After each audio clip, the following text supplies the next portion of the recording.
18 or over. Lines close at 4 p.m. on the 1st of August. Please check the closing time if listening or watching on demand. From the school run to the home run, watch a new show for all of Britain. So he can say whatever he wants. A straight-talking show where all voices are heard. And, you know, when are we going to stop talking about smashing the gangs and actually do it? With the stories that matter from every part of our country. There's a bit of a crash landing there for your Chancellor. Bold, fearless and standing up for you. That's me, Martin Daubney, 3 p.m. till 6 p.m, weekdays, here only on GB News. The People's Channel, Britain's news channel. Westminster's full of talk, but out here, it's the real world. Am I allowed to talk now? No, that's it. This is where it matters, real people and real lives. That's what politics is all about. In fact, has Trump made a good start? No. Straight answers, no spin, and just a couple of pints. How many fingers have I got up? About 10. So join me for Lee Anderson's Real World every Friday at 7 p.m, only on GB News. The People's Channel, Britain's news channel. You want to know what's really going on in the corridors of power? Labour don't know what to do with you half the time, and that makes you quite lethal in the chamber. Get behind the headlines with Chopper's Political Podcast. Join me, Christopher Hope, as I sit down with the great and the good of British politics. We'll see where this ruling takes us. These are the stories shaping our nation. Chopper's Political Podcast, available now on all platforms. Listen in and stay ahead. Exciting news. Every Friday, my Patrick Christie's Tonight Show is going to have a twist to it. We're welcoming some special guests. You. That's right, on Fridays I'm going to be doing my show in front of a live studio audience because this show is about you and what you have to say. It's going to be the same big debates, same big topics, same big opinions. But every Friday night at 9 p.m, you are invited to come on down to Patrick Christie's Tonight to be a part of the action. Only on GB News, the People's Channel, Britain's news channel.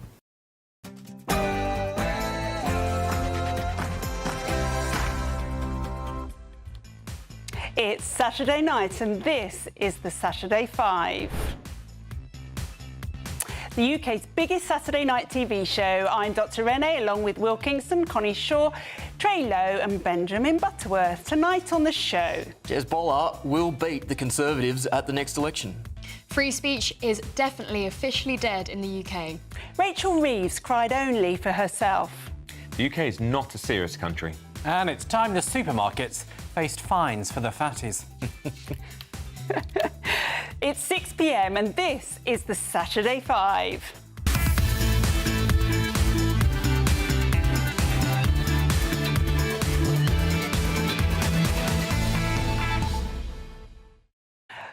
Welcome to the Saturday 5, folks. I loved this seat so much I went full Game of Thrones on it. There was hair pulling, a Chinese burn and a brief stint in a UFC octagon. But victory was mine. I prized the seat from Alex Armstrong's well-moisturised gip. It was ugly.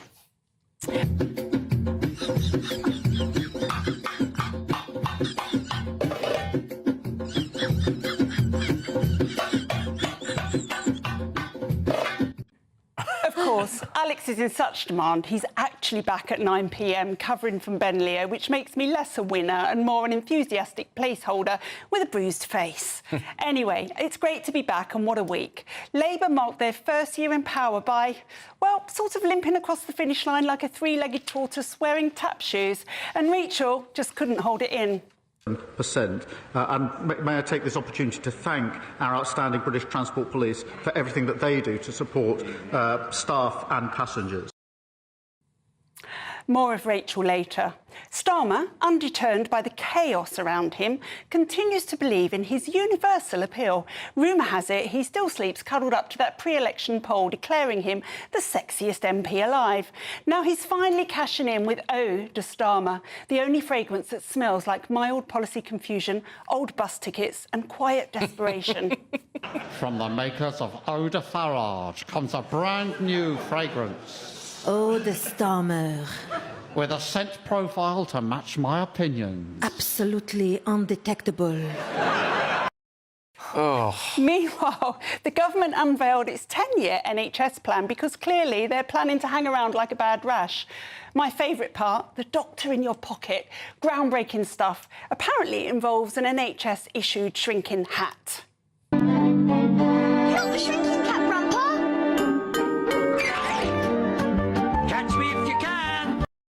And yes, it's been another blazing hot week. The beaches were packed, sunburns is rampant, and health warnings louder than a Love Island contestant on espresso. But there is a silver lining. Our ever-reliable police have really taken to heart the proscription of Palestine action, and they are now energetically chasing them across UK beaches like it's an Olympic event. Nothing beats a Jet2 holiday. And right now, you can save £50 per person. That's £200 off for a family of 4. Now, whilst I remain a full-size human, I'm joined by our in-house migrant and part-time political assassin, Big Willie. He kindly offered to help me steal the seat from Alex, but only on the condition that neither Alex or I survive the power struggle. Also gracing us with his velvety presence is Trey Lowe, our ever-composed former Apprentice star, bringing his smooth, sultry balance to the chaos and tolerating us with saint-like patience. Backed by overwhelmingly popular demand, it's everyone's favourite lovable lefty, Benjamin Butterworth, who turned down just 6 party invites today to be here, a martyr for the cause, or maybe just bad at saying no. And finally, filling in for me tonight is the sensational Connie Shaw, silenced by her university for having a thought in her head. We swooped in, we gave her a mic, take that, academia. And of course, we really do want to know your views as well, and I will read as many as I possibly can. So send your views and post your comments by visiting gbnews.com/yoursay. And don't forget to get your questions in for Ask the Five. Absolutely no topics are off limits within reason, guys. And vote in the poll, as today we are asking, should schools ban skirts? Should we have AI line judges instead of humans? And is the 4-day week a good thing? But before we start tearing each other apart, it's your Saturday night news with Katie Bowen.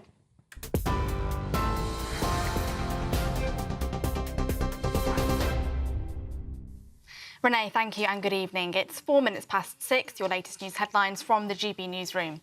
Officers have arrested more than 20 people on suspicion of offences under the Terrorism Act at a protest in support of Palestine Action today. The Metropolitan Police have attended that protest on Parliament Square. As Palestine Action is now prescribed, expressing support for them is a criminal offence. The group lost a last-minute Court of Appeal bid last night to temporarily block it from being designated as a terror group under the Terrorism Act 2000. Elsewhere today, players from Liverpool Football Club have attended the funeral of Diego Jota and his brother Andre Silva in Portugal. Head coach Arne Slot and captain Virgil van Dijk joined the family and friends of the 28-year-old and his brother, who died in a car accident on Thursday. People lined the streets in their hometown of Gondomar as mourners arrived from across the world to bid farewell. Crowds also gathered at Anfield, where Liverpool fans joined the commemorations. MP James McMurdoch has resigned the Reform UK whip from himself amid questions over business propriety during the pandemic. The party's chief whip, Lee Anderson, said this afternoon that Mr McMurdoch had removed the party whip from himself, pending the outcome of an investigation. The Sunday Times published a story which alleged 2 businesses connected to Mr McMurdoch took out COVID-19 loans, totalling to £70,000 during the pandemic. Mr McMurdoch said in a statement that his business dealings had, quote, always been conducted fully within the law and in compliance with all regulations, saying he had temporarily suspended the whip from himself as a precautionary measure. 27 people have been killed in the US state of Texas after heavy rain caused flash flooding. President Trump says he's praying for all of the families impacted by this horrible tragedy. 18 adults and 9 children have now been confirmed dead. Officials have said that while the current total number of those missing is not known, 20 of those missing were staying at a girls' summer camp.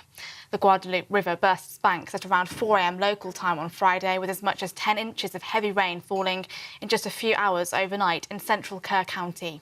The Texas governor has described the incident as an extraordinary catastrophe. And the government has re-established diplomatic relations with Syria for the first time in 14 years, announcing a £94.5 million package to provide aid in the country. Foreign Secretary David Lammy visited the Syrian capital of Damascus earlier today, saying it is in our interests to support the new government to deliver their commitment to build a stable, more secure and prosperous future for all Syrians. The visit comes 8 months after the fall of Assad's regime.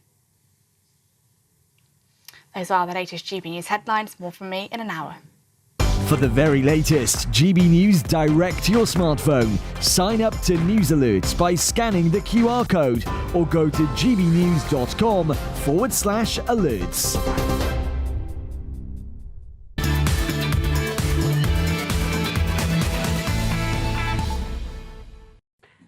It's Saturday night and you are with us on the Saturday 5, and over the next 3 hours, the biggest debates, the hottest topics and entertaining interviews. So let's crack on with tonight's first debate, and I'm not going to break Alex's tradition. I'm going to go first. So, nobody expected the second most powerful politician in the UK to burst into tears on live TV, but there she was, Chancellor Rachel Reeves, weeping like she'd just realised the wine fridge was empty. We're all human. Crying is, of course, fine. Just not when you're holding the nation's chequebook, not when the markets are watching. Her emotional wobble is estimated to have cost the UK £3 to £5 billion. Gilt spike, the FTSE flinch, Starmer hesitated. For a moment, it was Trussonomics 2, cry harder. The only thing that calmed the markets? A rebrand. Reeves 2.0. Fresh face, full makeup and a smile like nothing ever happened. If Labour has nailed anything in the last year, this proved it. Gaslighting. We all know why she broke. Labour didn't win on vision. They won by not being the Tories. That was the plan, the only plan. They rolled into number 10 like a pub quiz team who thought the final round was karaoke. And it shows. In 12 chaotic months, they gave away the Chagos Islands, then rented them back like the world's worst Airbnb deal. They cut winter fuel payments from the pensioners and then acted shocked when people said that some might not make it through the winter. They botched an EU deal that filleted British fishermen once again. They crushed family farms. Some farmers killed themselves. They let Ed Miliband torch billions on his green vanity projects, and they presided over record migrant arrivals while taxpayers footed the bill for hotels, iPhones, trampoline and driving lessons. They hammered small businesses with taxes until they folded, taking the jobs with them. And through it all, Rachel clung to her fiscal prudence like a comfort blanket until her final £5 billion worth of savings was torched by her very own backbenchers. And she cracked. But this wasn't just Rachel's meltdown, it was Labour's. The mask slipped, the illusion shattered. They thought winning power was job done. Instead of an economic plan, they focused on Taylor Swift tickets, foreign junkets, hoarding freebies like they were entering Love Island Westminster edition. And now Rachel cries. But she didn't cry for the pensioners, she didn't cry for the farmers or small business owners. So forgive me if I am fresh out of sympathy. Benjamin, I'm sure you agree with me. I've never agreed with you on anything. I mean, it was very peculiar, to say the least, to see someone of that status crying. And I don't think anyone doubts that she's tough. You don't get a job like that without being pretty resilient, and that she's extremely hard-working. She looked absolutely shattered. So I think there's no doubt that she's been working round the clock. And I think that, you know, the bond markets and the borrowing costs have basically recovered from Wednesday. I actually think it tells you more about how stupid the system is, that they cared more about the Chancellor crying than they did the actual welfare bill being a total mess the day before, when the bond markets didn't even respond. So dare I suggest it looks a bit more like betting than sophisticated economics, how they reacted to that. But can I just intercede? The bond markets have fully recovered and are better than when everybody blamed Truss for crashing the markets forever. But you never mention that. You just say Truss crashed the economy. Well, I think making a decision that crashed the economy is rather different to shedding a few tears at PMQs. I think one of those is a rational reaction and the other isn't. But look, you know, let's just be clear. The UK economy is the fastest growing in the G7. For the first time in 15 years, wages are rising at a rate faster than the real cost of living. You know, these are significant changes, and I think in 4 years' time, we'll say that Rachel Reeves is the greatest Chancellor Britain's ever had. I'll ignore the nonsense rhetoric. Benjamin, that fundamentally misunderstands the financial markets. They're not rational, they're about confidence. And when you have a leader which so obviously doesn't display a level of confidence in her own decision-making and her own strength, surely that is going to then reflect in how people then feel about that particular government. Same goes for Starmer. He doesn't portray confidence in what he's doing, and as a result of that, you don't have confidence in the direction of this country. It's as simple as that. I mean, in reality, I think Reeves may have secured her job for the next 4 years. Yeah, counterintuitively, yeah. She's demonstrated what happens to the markets if she's going to go. What do you think, Connie? I mean, I've been thinking a lot about sort of what happens when someone cries in that position. And I think that most women, and actually I think in general feminism, a lot of the time we deny there are biological differences when actually they're very important.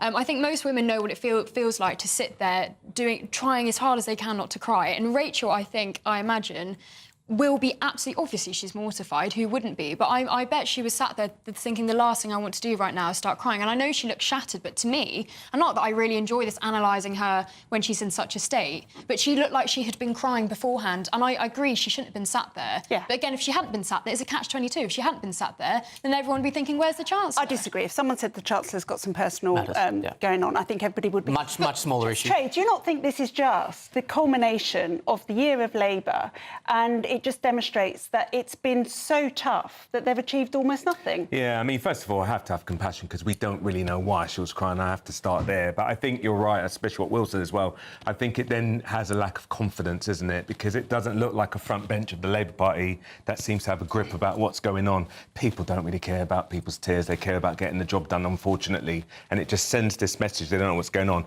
And the way Kemi came at them both, I mean, it was relentless. And you can't blame them. And it just further undermined Labour's first year. Can we also acknowledge the reverse sexism here, in that she has got far more sympathy because she is a woman for crying than if it was a male Chancellor in the same position crying. If it was a male Chancellor crying, there would have been none of the sympathy that has been elicited for Rachel Reeves, and it is because she is a woman. I don't think that's true, and actually one of the things that I took as a positive, I mean, look, I'm a man saying this, but there wasn't much commentary about the fact that she's a woman and that she was No, crying. but that's not... I actually thought that was quite a positive sign. No.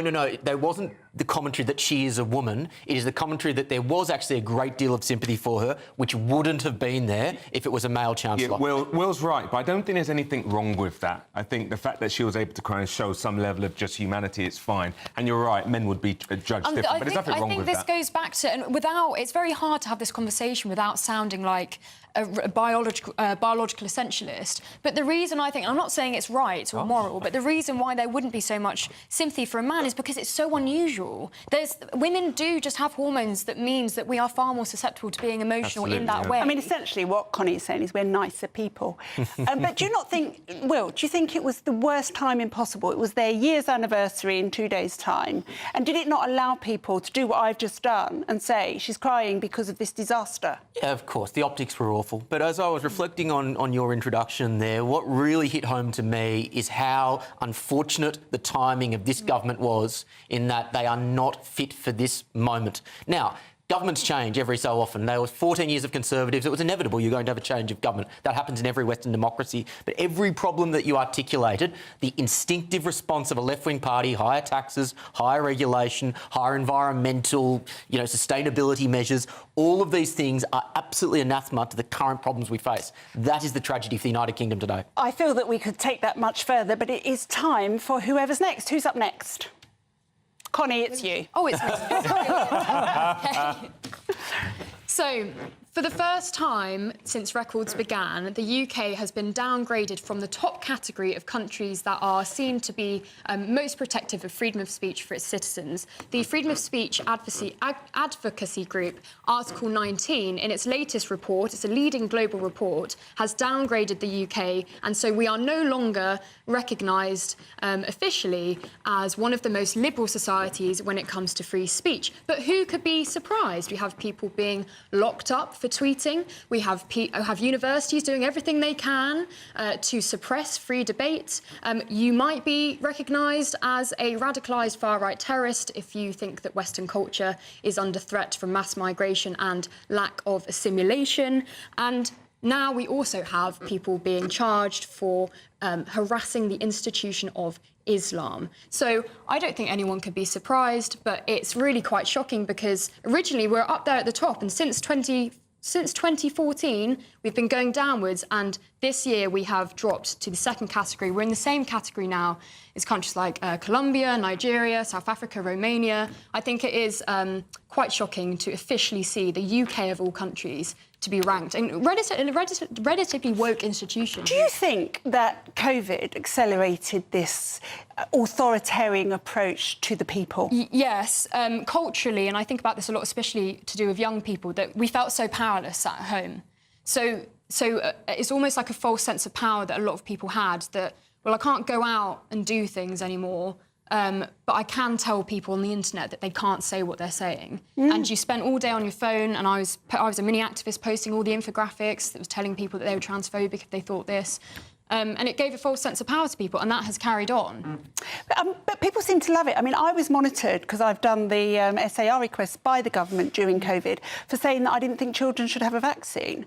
You know, and that was to stop people saying things that were just opinion based on some fact is scary when it comes from the government. And we should never forget that that government was a Conservative government. This is a trend across Western countries now, with the possible exception of the United States. And I think the reason for it is not the left, funnily enough. We know that loony lefties like Benjamin are authoritarians. The problem is that the right have forgotten how to argue for free speech now. So many people on the right, in the Conservative Party, I think in Reform as well, are not free speech warriors in the way that the right, in the way that I conceptualise it, used to be. And if we want to get those freedoms back, the Conservative Party, Reform, need to remember how to argue for free speech, because they can't at the moment. So, Benjamin, I have to give you a right to reply to... Well, I think this is all nonsense, really, because I'm sick of hearing from people saying they don't have freedom of speech in a newspaper, on a TV show, in a magazine, on their YouTube channel, in the book they release.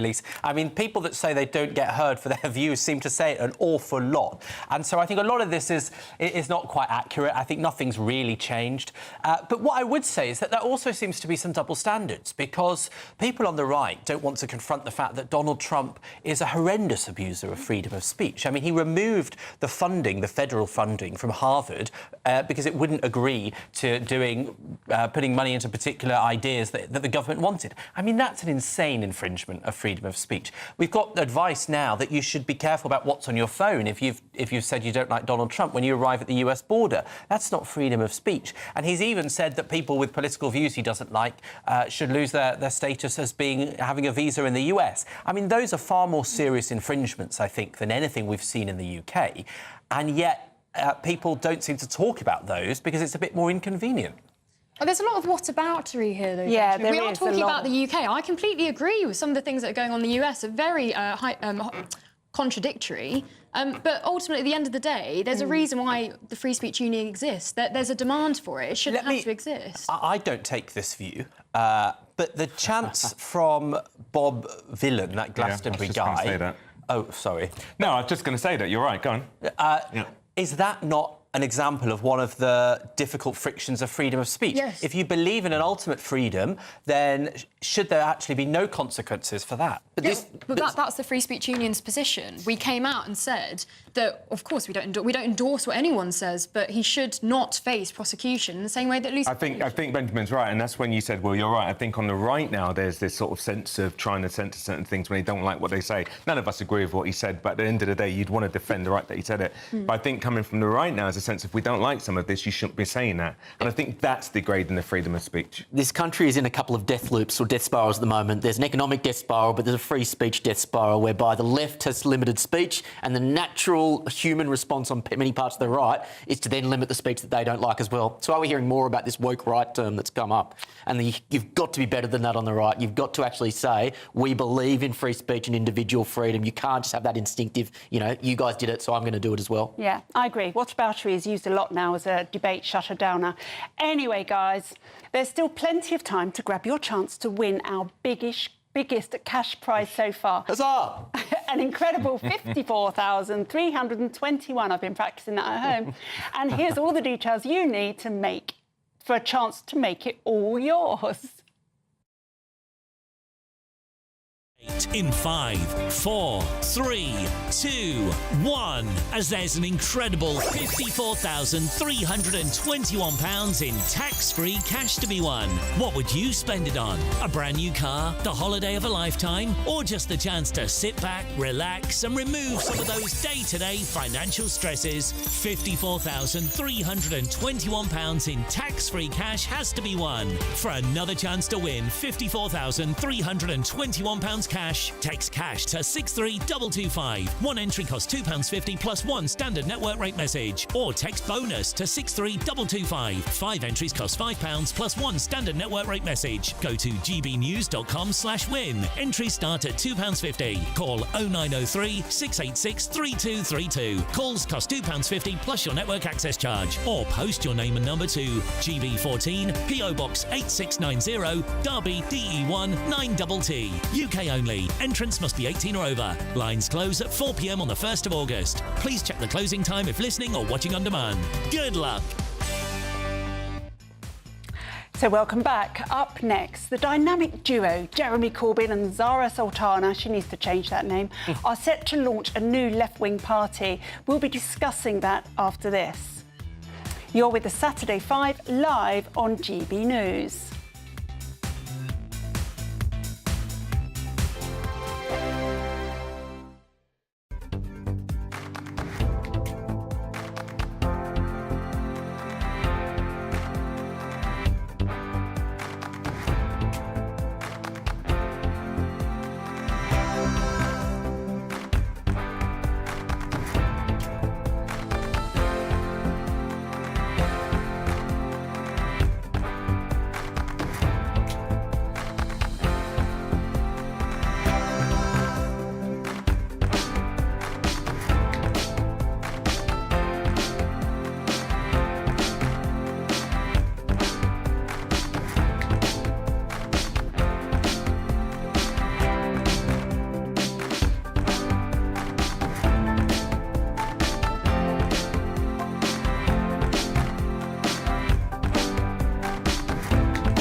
Mornings don't have to be tiresome, especially if you have the right company. Wake up to news as it happens, opinion and debate, and of course, a little bit of entertainment too. Because when the kettle's on, we're on. That's Breakfast on GB News, a show worth waking up for. Every morning from 6 a.m. Only on the People's Channel, Britain's news channel. We'll spread the news, you spread the word. At GB News, we are proud to stand for you, for the Britain you love, for the communities you live in. That's what makes us the fearless champions of Britain, its voices and its values. Because we, at GB News, the People's Channel, Britain's news channel. From the school run to the home run, watch a new show for all of Britain. So he can say whatever he wants. A straight-talking show where all voices are heard. And, you know, when are we going to stop talking about smashing the gangs and actually do it? With the stories that matter from every part of our country. There's a bit of a crash landing there for your Chancellor. Bold, fearless and standing up for you. That's me, Martin Daubney, 3 p.m. till 6 p.m. weekdays here only on GB News. The People's Channel, Britain's news channel.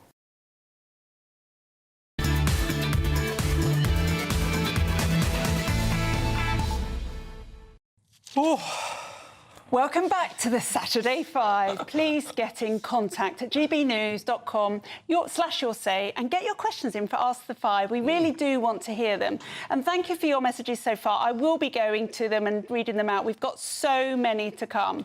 But now it's time for our next debate. Who is up? Renee, you know I'm up next. Ladies and gentlemen, we have been gifted another Frankenstein creation from the wacky world of the modern left. This week, Jeremy Corbyn and Zara Sultana, admittedly not in the smoothest fashion, have announced that they will be creating a new breakaway left-wing party. Now, this is the logical endpoint of modern leftism. In fact, it is merely formalising an informal alliance that has been growing for some time. That alliance is the clunky coalition of Islamist extremists, eco-zealots and far-left identity politics warriors. Now, to the casual politics observer, you may wonder what those groups have in common. It is the Queers for Palestine phenomena. In so many ways, Islamists abhor what the kind and compassionate modern left appear to base their ideology around. Well, there is one common thread, and that is a desire to tear down everything that makes this country and indeed Western civilization great. They are anti-humanist ideologies, and that is the one thing that keeps them awkwardly bound together. But to think that this group is somehow a joke as a result of that is to misunderstand where politics is going. We've seen this phenomenon build for some time. We saw it in New York in recent weeks, where a communist Islamist has then suddenly taken the lead in the New York mayoral candidacy race. I think that this is a genuine threat in UK politics. It is a genuine threat because conservatism is dying out in this country. It is a genuine threat because the left have been increasingly radicalised in this country. Make no mistake, it is an if and it's a big if, but if they can get their act together, this party will be a big threat to Labor in the next election, and it will be a big threat to the Conservatives. My tip, I think that this party will end up outvoting the Conservatives in the 2029 election. That will be a tragedy for Britain, but unfortunately this has been coming for some time. Benjamin, I think I have to start with you on this. Well, I mean, look, Zara Sultana certainly isn't my politics. I think she's quite extreme. But I think you look at it in the wrong way, because a lot like when people try to write off, or disparage reform because they don't like some of the things they say, and I don't like what they say, I think it looks at it from the wrong angle. There's a reason why reform gets 31% in the polls, and there's a reason why they're setting up this new party, because there is a groundswell of feeling along these lines.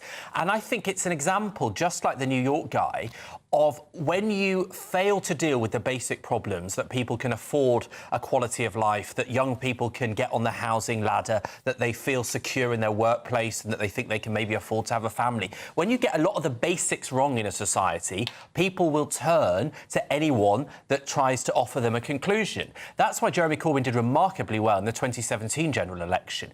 And so I kind of think you're coming in at the wrong point. The reason this is happening is a long way before they set up a political party.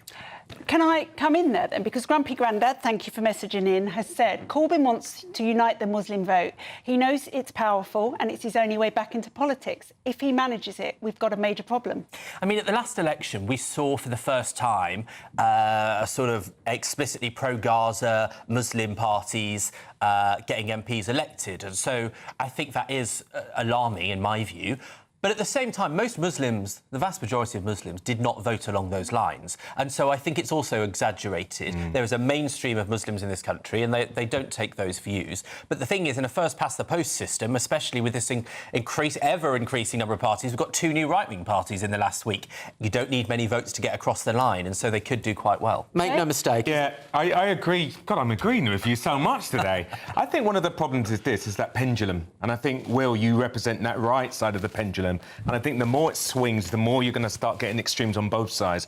I don't think he's there trying to get the Muslim vote. If that was Galloway, maybe you could say that might be the case. I think he's representing those Labour voters that generally don't feel of this Corbynite, Blairite, sort of centre-left perspective, and they feel they've been left behind. They've got lots of different policies, like you've just said, where economically a lot of people have been left behind. I think that's happened. I think it's a reaction to this kind of swing of way to the right, then to the left, then to the right, and that's a natural. This fundamentally misunderstands my point, and that is they are bound together because they are both an anti-West. It is an anti-Western alliance. Disagree. It is absolutely an anti-Western alliance. Make no mistake, Islamic sectarian politics is a cancer on this country, and with the increasing amount of Islamic people who are entering this country via illegal and legal means, it will continue to become more and more problematic. You don't need to get a majority of Islamic voters in order to swing close seats, as Wes Streeting will find out in 2029. This is going to get worse and worse over the coming years unless dramatic immigration reform is taken. Nobody can forget that painful interview with Corbyn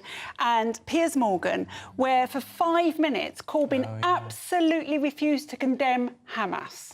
Yeah, I mean, look, I think I was chair of Young Labour when Jeremy Corbyn became Labour leader, and that was not a good fit because I'm as Blairite as they come. What, for you pretending you were young? Or Yeah. Well, they actually said I was pretending to be Labour because everyone called me a Tory, which doesn't help that I'm now on GBNews, but there we go. But I just think, actually, in a way, you're wrong, because look at Glastonbury. That wasn't, a Sharia gathering. That was young white people that were saying that. Exactly. Anyway, I think this one's going to run and run, and it'll be interesting to see how it develops. But still to come tonight, should supermarkets be fined for selling fatty foods? Our resident nanny statist, Benjamin Butterworth, thinks so. You're with the Saturday 5 live on GB News.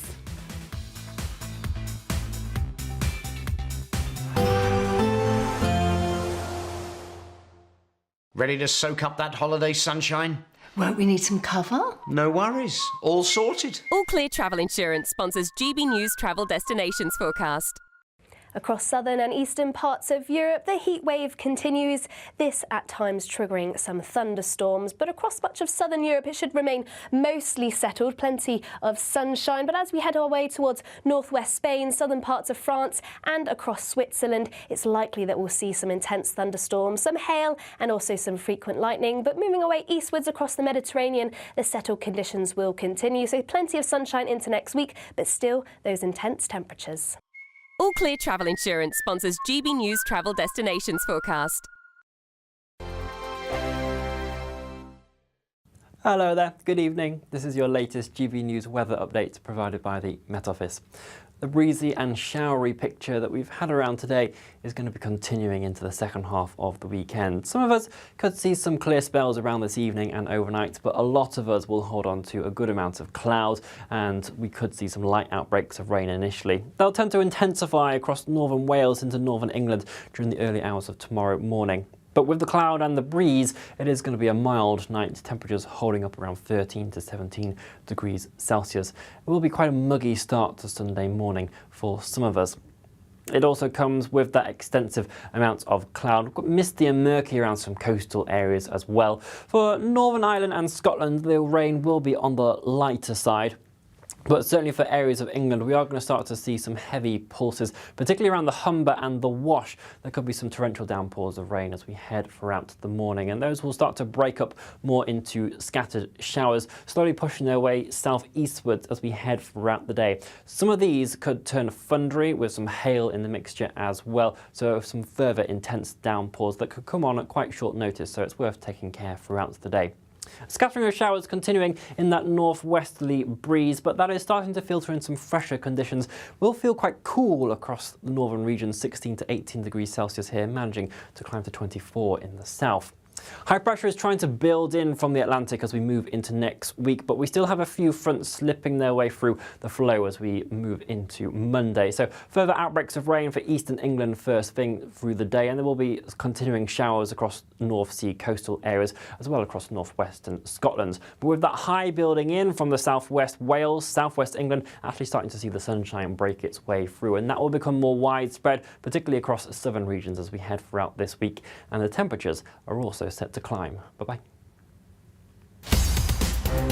In the GB newsroom, we bring you the news as it happens. With our team of dedicated journalists across the UK, we're ready to keep you up to date with what's happening every half an hour, every single day. Bulletins here on GB News, the People's Channel, Britain's news channel. This is Britain's Newsroom, where your voice matters. It's just astonishing. With expert analysis and honest opinion, we don't just keep you informed. We bring you unique perspectives you won't see anywhere else. Can't argue with any of that. When the news happens, it happens here. On Britain's Newsroom, weekdays from 9:30 a.m. Only on GB News. At GB News, we love to hear from you, our loyal community. So drop us a line at gbnews.com/yoursay. There, you can talk to each other and also to the presenters live on air. gbnews.com/yoursay, because GB News is your channel, Britain's news channel.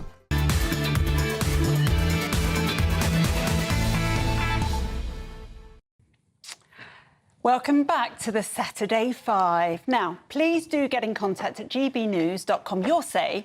Get your questions in for Ask the 5. And thank you for your messages so far. We've had so many. It's difficult to pick them out. Letty G says that Corbyn is an Islamist supporter, but he dresses over it. Whatever do-good policies he says is needed, don't be fooled. And I think that's the secret, isn't it? But I don't think it's so hidden. I think it's out there. Yeah. Now, it's time for our next debate. Who's going to jump in? Well, I tell you what, I'll do it. Well, good evening, fatties of Britain. We have a problem. There are too many of you eating too much. Britain is in the midst of an obesity crisis, the third fattest country in Europe. 28% of people are clinically obese. 1 in 5 kids leaving primary school are obese, which is an insane statistic. And we're all picking up the cost of this. The NHS is estimated to spend £90 billion every year on the costs of people's ill health due to how fat they've become. So it's time that we actually took this seriously and started holding people responsible. That's why I think the idea that's been put forward to fine supermarkets if they don't get down the amounts of fatty, high sugary food they sell is a pretty good one. Because actually, getting slim isn't as easy as it used to be because so many seemingly ordinary foods are packed full of sugar and fat and bad additives. So I think we should hold those supermarkets responsible for the fact that it's so much cheaper to buy the rubbish stuff than it is the healthy stuff, because we can't pretend that we're not in a crisis. We have an obesity pandemic. And I think this is the answer. What an interesting insight into how the modern left has changed from being genuinely supportive of the working class to just authoritarian nanny-statism. This is a regressive tax. If you put... Hang on, how is it not supportive of the quote-unquote working class because to say that healthy food should be cheaper than the rubbish food? Because it will disproportionately hit working class people who don't have much money to pay on food. And make no mistake, these taxes will be these fines will be passed on to the consumer, and those consumers will disproportionately be working class and poor people. Well, the supermarkets in this country make fantastic profit, so I suspect the fines aren't going to be billions of pounds that mean that suddenly you can't afford a pint of milk. The fact is that there is a business model that benefits from inventing 12 different kinds of dairy milk rather than getting the healthy food and healthier options to be within that price range. So I've looked at this at great length, Will, and the reason that I agree with Benjamin, and that doesn't happen often, and I'm happy to say it, is that this is just Nudge, and you just need to read the book Nudge. We have been nudged. Read the book Nudge. Right. So we have been nudged over the last 30 years to eat unhealthily, to eat cheap, nasty food that is, without a shadow of a doubt, killing us. Yeah. So what's wrong with nudging people now in the other direction? Renee, this is not a nudge. A nudge is moving healthier options to the front of the supermarket. Because fines are not a nudge. Fines are actively changing what you put into a supermarket and restricting choice. That's not a nudge. It is a nudge because what we're going to do is these supermarkets are being told that their average basket has to have more healthy food in it. They are then going to nudge people to buy more healthy food. I agree. If you think about it, right, the working classes are far more likely to die from diabetes, heart diseases, and so much stuff that comes from food. Yeah. You know, you go to poor neighbourhoods, chicken and chip shops, some of the most unhealthy things, where chips is cheaper, for instance, than a packet of vegetables. I think it's a good thing because it will make the working classes healthier because it makes the supermarkets far more responsible. This is just the liberal elite mentality that sniggers at the working class and says, you're too stupid to make your own decisions. No, we're not saying they're too stupid. It is exactly the type of Islington liberal elite mindset, the Notting Hill mindset. I think that you're too dumb. No, I think the opposite is true. We're going to teach you what you have to eat. No, the opposite is true. You live your life. I'm so sick of this mindset in society. Absolutely sick of it. What it is working class, we're going to feed you some of the worst foods. We don't care about your blood sugar. We don't care about cholesterol. It's not true. Some of the working classes have the worst choices when it comes to food. I am working class. I grew up You're on not working class. As was I. We both grew up. We both grew up in very working class circumstances. And I've been in those places where a supermarket can't be reached unless you have a car. So this is a problem. People are forced into bad decisions. Yep. We don't all have the luxury that you do, Will, to buy the fat jab. Working class people can't do that. They have to buy a packet of chips. Are you absolutely convinced that by making healthy food cheaper, that will actually encourage more people to buy it? I don't think it's the only thing. Because I'm slightly more convinced about the reason that people buy more unhealthy food is because it's quicker and people just don't have the time to prepare food. No. Everybody has the time. Nobody has the education, or not everybody has it. So I don't think it's the only thing. I think we have to start going back to schools, teaching kids about their food, where it comes to what's healthy. That's fine, but Connie's exactly right. And the analogy is cigarettes and alcohol taxes, which prove that they don't diminish the working class people or anyone buying it less. It just means rich people can afford to cop that tax more than poor people can. But hang on. It absolutely isn't. It absolutely isn't. That's why they're aggressive taxes. Because the number of people who are regular smokers is now about 15%, which is result... like a quarter of what it was when my grandparents were our age. It's a cultural understanding of what Well, no, it's because it costs something like 15 quid for a packet of cigarettes. And it means the hard... No, it's a cultural thing over many years. And also, the hardcore smokers are now being hit further. Which is, in the last couple of years, we've actually seen smoking rates rise slightly among the wealthiest, right? And so the idea that it hasn't helped the working class not be hooked on smoking is evident. It is, especially when they banned smoking inside buildings. I used to DJ and That smoke all was the the time, major. and then I stopped. I think anything that helps people's health is a good thing. It's not going to be one thing that just cures everything, but it's a step in the right direction. Why are you making that decision for them? Because we have to pay for it. We make lots of decisions for the people. NHS. Yeah, we have to pay for all sorts of things, which we just accept because that is part of living in a Western liberal democracy. But do you understand that if you know, it's very nice to think that we all live in isolation and make entirely independent thoughts, but of course we don't. That's why advertising works. That's why nudge works. Right? We make decisions in context. And so if you have a situation where the food that is in your price bracket and the food that is most prominent, especially if you're going to a small corner shop rather than a major supermarket, it's often much worse food, then that is going to lead you to those conclusions. That is going to get you into the behaviour. And also, I can say, as someone that's got well, I don't have it now, but I've had a terrible McDonald's habit. Some of this food is actually really addictive, like the stuff in it that sends you back. And so you are being led down that path. So what's wrong with changing the path? This isn't changing the path. This is putting someone on a different path by force. We could argue this one all night, so we won't. Still to come tonight, hopefully Benjamin will disagree with me now because I can't keep agreeing with him. Andrew Neil has given the government both barrels in the Daily Mail today, but is he right? Is Britain an unserious country? You're with us Saturday 5 live on GB News.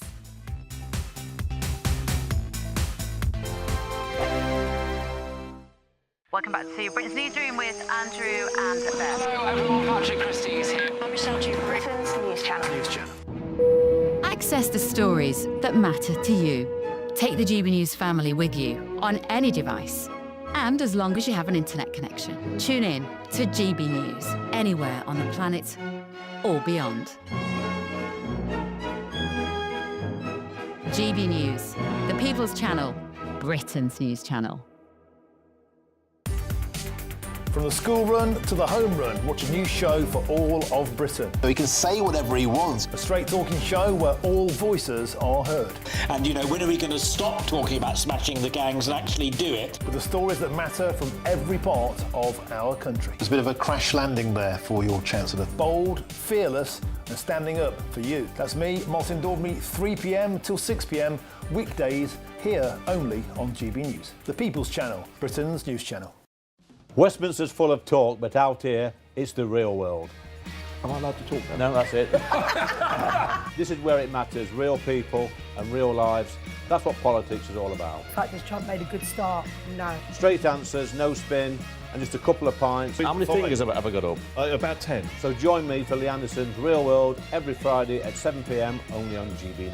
The People's Channel, Britain's news channel.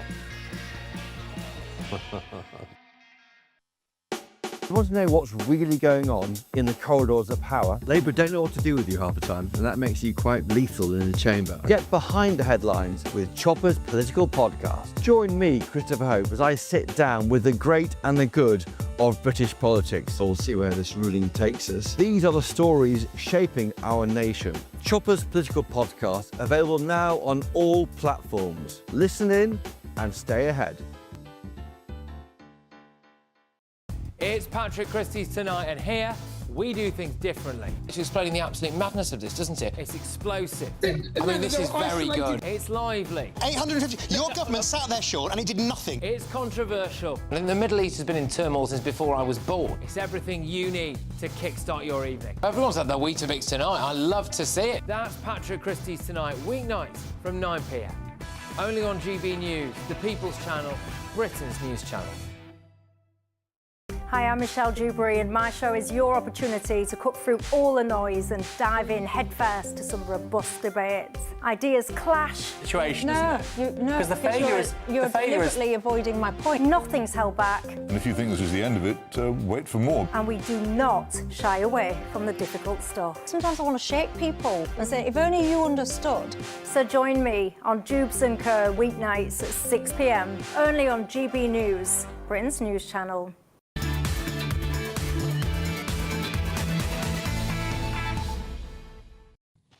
Oh, welcome Welcome back, everybody, to Saturday 5. It's getting really feisty in here, both on air and off air, I can tell you. But please do get in contact with us at gbnews.com/your say and get your questions in for Ask the Five. We really want those. And thank you for your messages so far. It's gone wild now with this food thing, so we've really actually tickled your fancy. Johnny Walker says, can someone remind Blairite Butternuts that it was on his watch that a lot of these fast food outlets got built near schools? True. And Sarah S says, how can supermarkets be fined for a government/local government that is allowing the chicken shops to open up and allowing ridiculous food delivery apps and all the other problems they bring? True. Good argument. Yep. Yeah. Well, but then, you know, is it for the government to say what type of shops can open and how many? Like, just like it's not for them to say what type of food should be taxed, mate. But that's a nudge. Where I just wonder whether, like, could you actually say there can only be 4 chicken shops? They could do. Yes, of course. Are you failing to see the logical inconsistency in what you're saying? Anyway, as I said... No, because it's nudge, not nanny. No, they could do. They could limit it. As I said, this has really, really sparked debate and it's really going on in here. But now it is time for our next debate. Who's up next? It's I am up next. Right, so this week, Andrew Neil called Britain an unserious country, and I have to say that he's right. When you look at our politics right now, you've got a Prime Minister that's been battered by U-turn, seemingly without real vision, a Chancellor cracking under pressure, and the public stuck in endless NHS queues, paying record taxes while the cost of living soars. We've become obsessed with the small stuff, left against right, personality feuds, culture wars, gossip. Meanwhile, the big stuff, growth, security, health, a future for our young people is ignored. Nobody's leading with vision. Where are the JFKs? Where are the Mandelas? Leaders with a purpose bigger than themselves. Nobody is speaking hard truth, and nobody seems able to bring us together around the shared vision for the future of this country. Those tears in Parliament, human, yes, and they deserve sympathy. But they're also a symbol of a government and an opposition struggling to convince us that they can steer Britain in the right direction. We're not just an unserious country, we're waiting as a country for someone serious to lead it. Yeah, that's the key, isn't it? I think week after week we sit here and we always come to the same conclusion, that we have not had a leader who will stand up like Churchill did and just take us there. And that is what we're looking for. And I think it will come in time, but I don't see anyone at the moment. Do you, Benjamin? Yes. What I'd say, I think that's totally wrong. I think it wouldn't last long. I think we have a very serious government, and actually that's been illustrated very impressively on the world stage when we've been central to doing deals on helping Ukraine, on working with Trump on tariffs and getting the trade deals with the US and with India. Yeah, that's what serious countries do. Right, and that's exactly what's been happening. I think what was unserious is when we had Tantrum Truss, and then we had, you know, Boris Johnson that just looked like a buffoon. I think that was unserious. But again, this is whataboutery. Of course, that was unserious. This is all part of it. I was going to say the problem is it's uninspiring, not that it's unserious. But it is still whataboutery. Yeah, and it is unserious. I mean, that is it. It's a lack of vision. There's no one serious. Like, say, for instance, Starmer saying, I'm going on this direction because it's fiscally responsible and that's that. And him speaking to his backbenchers and getting them on board because he has a clear vision about what this country's future is. Instead, he's going backwards and forwards. And I say on both sides of the political spectrum. And when you talked about Starmer, you're talking about his foreign policy. Yes, he's had a couple of successes, but domestically, it's been found wanting. You can't disagree with that. Yeah. And we don't have leadership that has real clarity and vision for where this country needs to go. Trey, there's an elephant that you always ignore in the room. Which is? That is, we no longer have a shared cultural identity, and that is as a result of the failed policy of multiculturalism. Back 20, 30 years ago, before the waves of immigrants entered this country from cultures that are not compatible to the United Kingdom. Yeah, like you. From cultures that are not compatible to the United Kingdom. We had a shared identity. That shared identity has fractured, and as a result of that, it is impossible for a leader to try and bring this country together because there isn't any single vision or identity around which they disagree. You just said that it's not there. I'll give you an example, right? Mandela, all right, spent how many years in prison? Let me give you an example. He could easy to have come out and been right. Every white person oppressed us, deaf to all of them. He didn't. He had a Truth and Reconciliation Committee. He thought, how can I lead this nation? He wore the green jersey for what some people represented years of apartheid, and he wore it with pride. And he had a vision for modern South Africa. You know what? And he drove that through. Whether you agree with or not, he had a vision for that country, and at least he had that country going in one direction. You can't just blame immigrants for every problem. Trey. The difference is, when your family came over, you were from a Christian background. When all of the Windrush people came, they were from a Christian background. There was a shared culture. True. Mandela had that too. We don't have that now. I think Will's right. What do you think, Connie? Well, I don't understand how you could disagree with this. It's not just that we don't have a shared culture, like you were saying, Will. It's that we actively have a political class, and this Labour government has been so awful on this issue of making people feel bad for daring to say what you've just said. What you just said is literally listed, as I said earlier, on the Prevent programme as being a sign of being radicalised into far-right terrorism. Don't arrest me, please. Being called, it's jumping on a far-right bandwagon to want a national inquiry, even if it was just aimed at... Exactly, and that's a lack of leadership, because I would never stop Will from saying what he's saying, even though I disagree with him. But there needs to be some sort of leader that can encompass what you're saying, and have a shared vision. But you can't do that if you don't acknowledge the problem. Exactly. But you just said that it's not due to multiculturalism. No, but multiculturalism in and of itself isn't. You've just said, when my parents came over, we had the same culture. It wasn't that different. We spoke English. But it's a long way but what I'm saying, it wasn't then about multiculturalism. It's a lack of vision for what this country stands for. What are its qualities? What are its values? What does it stand for? Am I not part of that because I have more melanin in my skin? I disagree with that. I think you're completely misunderstanding. So multiculturalism is different from multi-ethnic. That's right. Multi-ethnic, completely fine. If you have cultures that, and the way that immigration has happened in this country, naturally, I don't really see how you can get around it. You have subcultures that are operating in these insular bubbles, almost entirely separately from what should be a liberal society. But again, some of that has happened because some people have moved from these areas the minute some of these cultures have got there. I don't think they just wanted to be like that. There is an element of that. But again, there's no vision. I would have things like, I don't get why half the country is Republican. It should be, right, we've got the royal family, we have the national anthem, have a vision. I'm going to stop, Trey, because we've got loads more to come on the show tonight, including the Saturday Scrap. What do you want us to debate? Banning skirts in schools, AI line judges, or a 4-day week? Go and vote now at gbnews.com/poll. And we'll see you just after the break.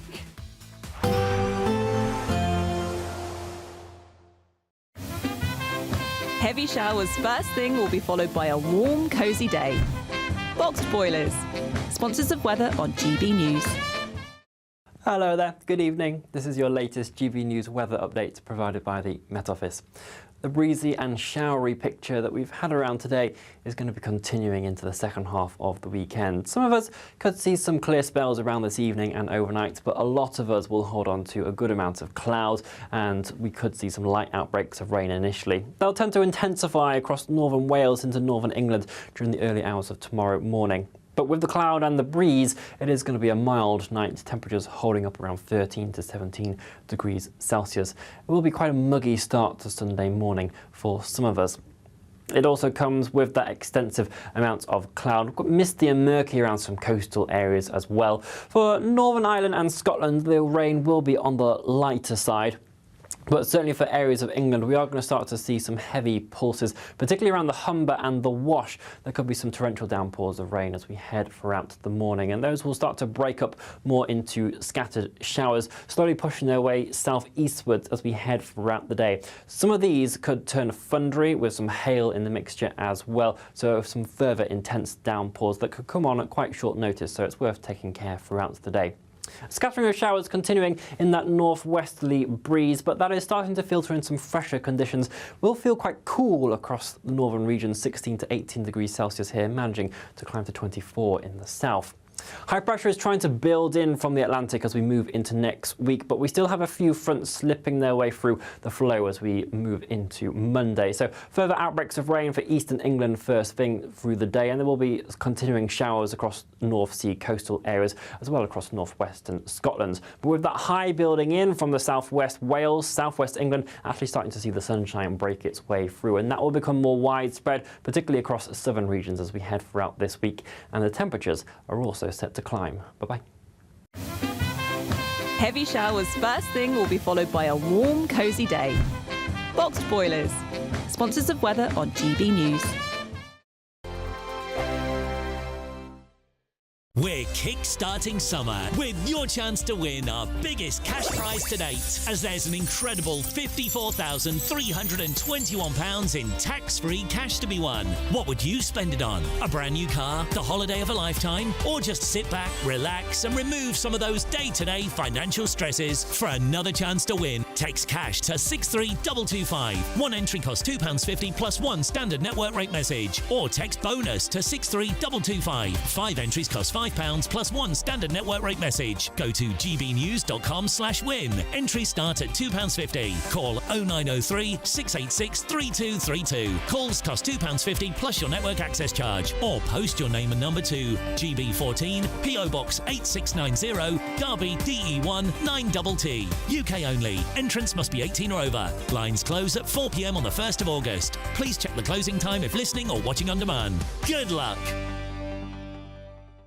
Good Afternoon Britain isn't just about us. The wonderful thing about this programme is it's about everyone watching. It's an interactive programme. Well, there absolutely is something to see here, and we're going to be talking about it more. Whether it's breaking royal news, please bring us up to date, or indeed a particularly punchy speech in the House of Commons. Very, very curious. We bring it to you live, and then we bring you live reaction as well. That's Good Afternoon Britain, weekdays from midday. Only on GB News, the People's Channel, Britain's news channel. In the GB Newsroom, we bring you the news as it happens. With our team of dedicated journalists across the UK, we're ready to keep you up to date with what's happening every half an hour, every single day. Bulletins here on GB News, the People's Channel, Britain's news channel. Mornings don't have to be tiresome, especially if you have the right company. Wake up to news as it happens, opinion and debate, and of course, a little bit of entertainment too. Because when the kettle's on, we're on. That's Breakfast on GB News, a show worth waking up for. Every morning from 6 a.m. Only on the People's Channel, Britain's news channel. We'll spread the news, you spread the word. At GB News, we love to hear from you, our loyal community. So drop us a line at gbnews.com/yoursay. There you can talk to each other and also to the presenters live on air.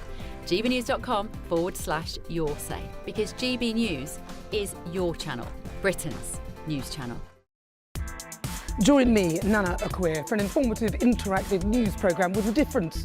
It's fun. No, he didn't say that, Dave. I'm so surprised. I think there's an element of truth to that. Join me from 3 p.m. every weekend, only on GB News, Britain's news channel.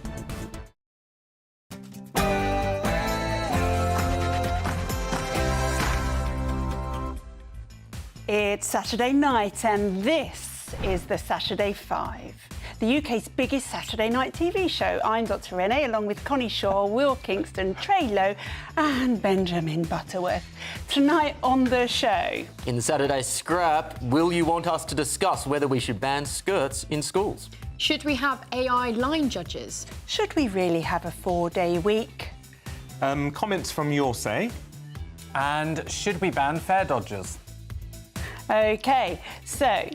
it's 7 o'clock. This is the Saturday 5, and brace yourself for some strong opinions and triggered tantrums. And of course, we want to know your views as well. So send your views and post your comments by visiting gbnews.com/yoursay. And don't forget to get your questions in for Ask the Five. No topics are off limits. And vote in the poll, it's not closed yet. So just after, we will be asking, should schools ban skirts and force all pupils to wear trousers? Should we have human or AI line judges?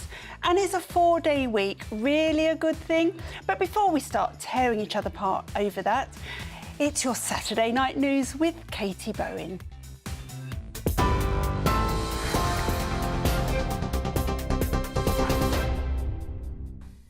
Renee, thank you and good evening. It's 1 minute past 7, your latest news headlines from the GB newsroom. Officers have arrested more than 20 people on suspicion of offences under the Terrorism Act at a protest in support of Palestine Action today. The Metropolitan Police have attended that protest on Parliament Square.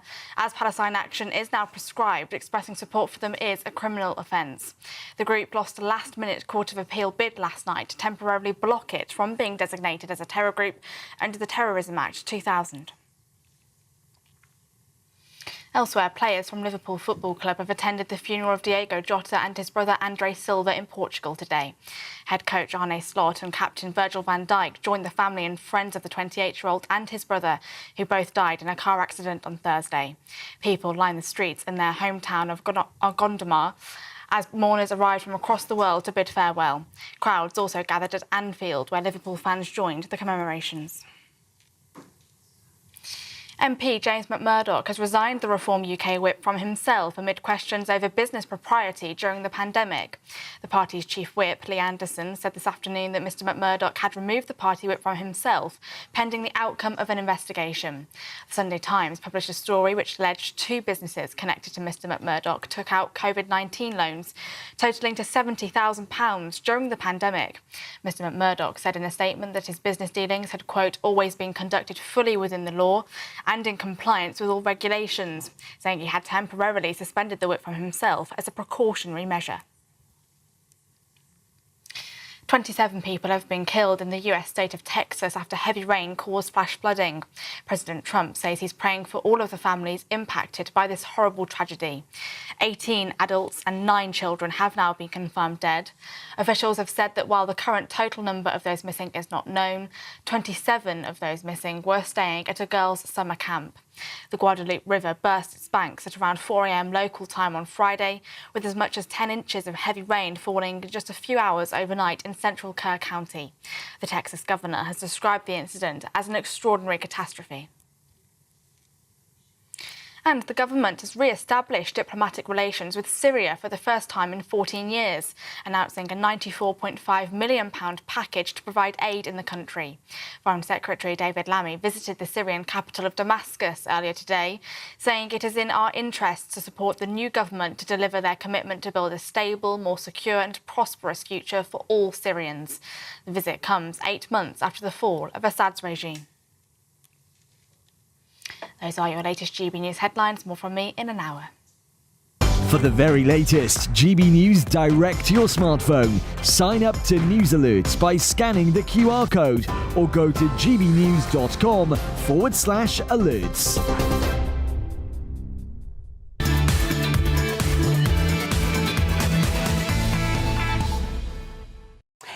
It's Saturday night and you're with the Saturday 5. I'm Renee Hundekamp and I can promise you that you are in for a very lively hour. But first of all, we have to see how you've been voting, and boy, have you been voting. What do you want us to debate? Do you want us to debate should schools ban skirts and force all pupils to wear trousers? Should we have human or AI line judges? Or is the 4-day week a good thing? Well, 28% of you thought we should discuss schools banning skirts and force all pupils to wear trousers. 12% voted for whether we should have human or AI line judges, but a massive 60% voted for discussing is the 4-day week a good thing. So let's crack on with tonight's main event. The latest national 4-day week working pilot involving 17 companies and nearly 1,000 workers has ended with apparently a 100% success rate. Where have we ever heard this before? All 17 firms have decided to continue working a shorter week at the end of the trial. Now, this begs the question, is a 4-day week really the best thing since sliced bread? So, still to come tonight, this week's triggered tantrums. Transport for London tells staff not to challenge fare evaders. Is it time to ban fare dodgers?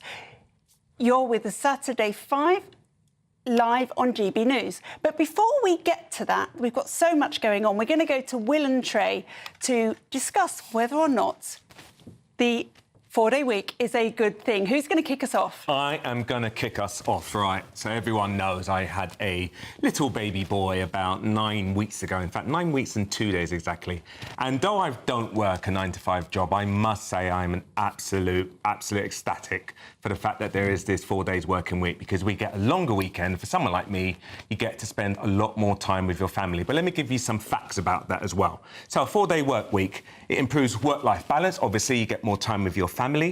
Higher productivity. Study after study shows that people are far more productive working 4 days a week rather than a full 5 days a week. There's more focus. There's much more focus exactly on the work you're doing rather than spending time gossiping, trying to waste time, is what most people do when it's 5 days a week. Better employee health. I mean, we all know about the work-life balance, the impact it has on people's mental health, their actual sanity. And of course, there are other benefits like the environmental one. There are less people commuting day to day, polluting our streets. I think a 4-day week is the absolutely best way to have us be a productive society as well as a healthy one. Over to you, Big Will. Troy, I'd like a 1-day working week if I could possibly get away with it. I'd like a gold-plated toilet seat. It doesn't matter to me that these things are necessarily a good idea. We are facing a crisis in this country, Trey. There is an economic crisis, and I'm not sure, well, the Labor government certainly doesn't concede just how bad it is, and it is as a result of poor productivity. It is as a result of people increasingly going on benefits, and as a result of that, the country is getting less tax revenues, and as a result of that, we are in a death spiral where taxes are going up and up.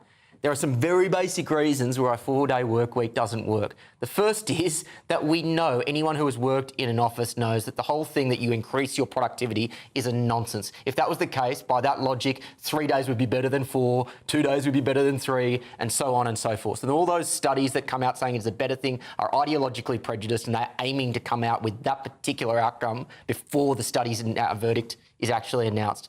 There's a bigger and more moral problem than just in a situation when we are desperately trying to return this economy to some sort of normalcy. Working less is not a good outcome. And that is, there is a broader moral imperative to say that work is a good thing.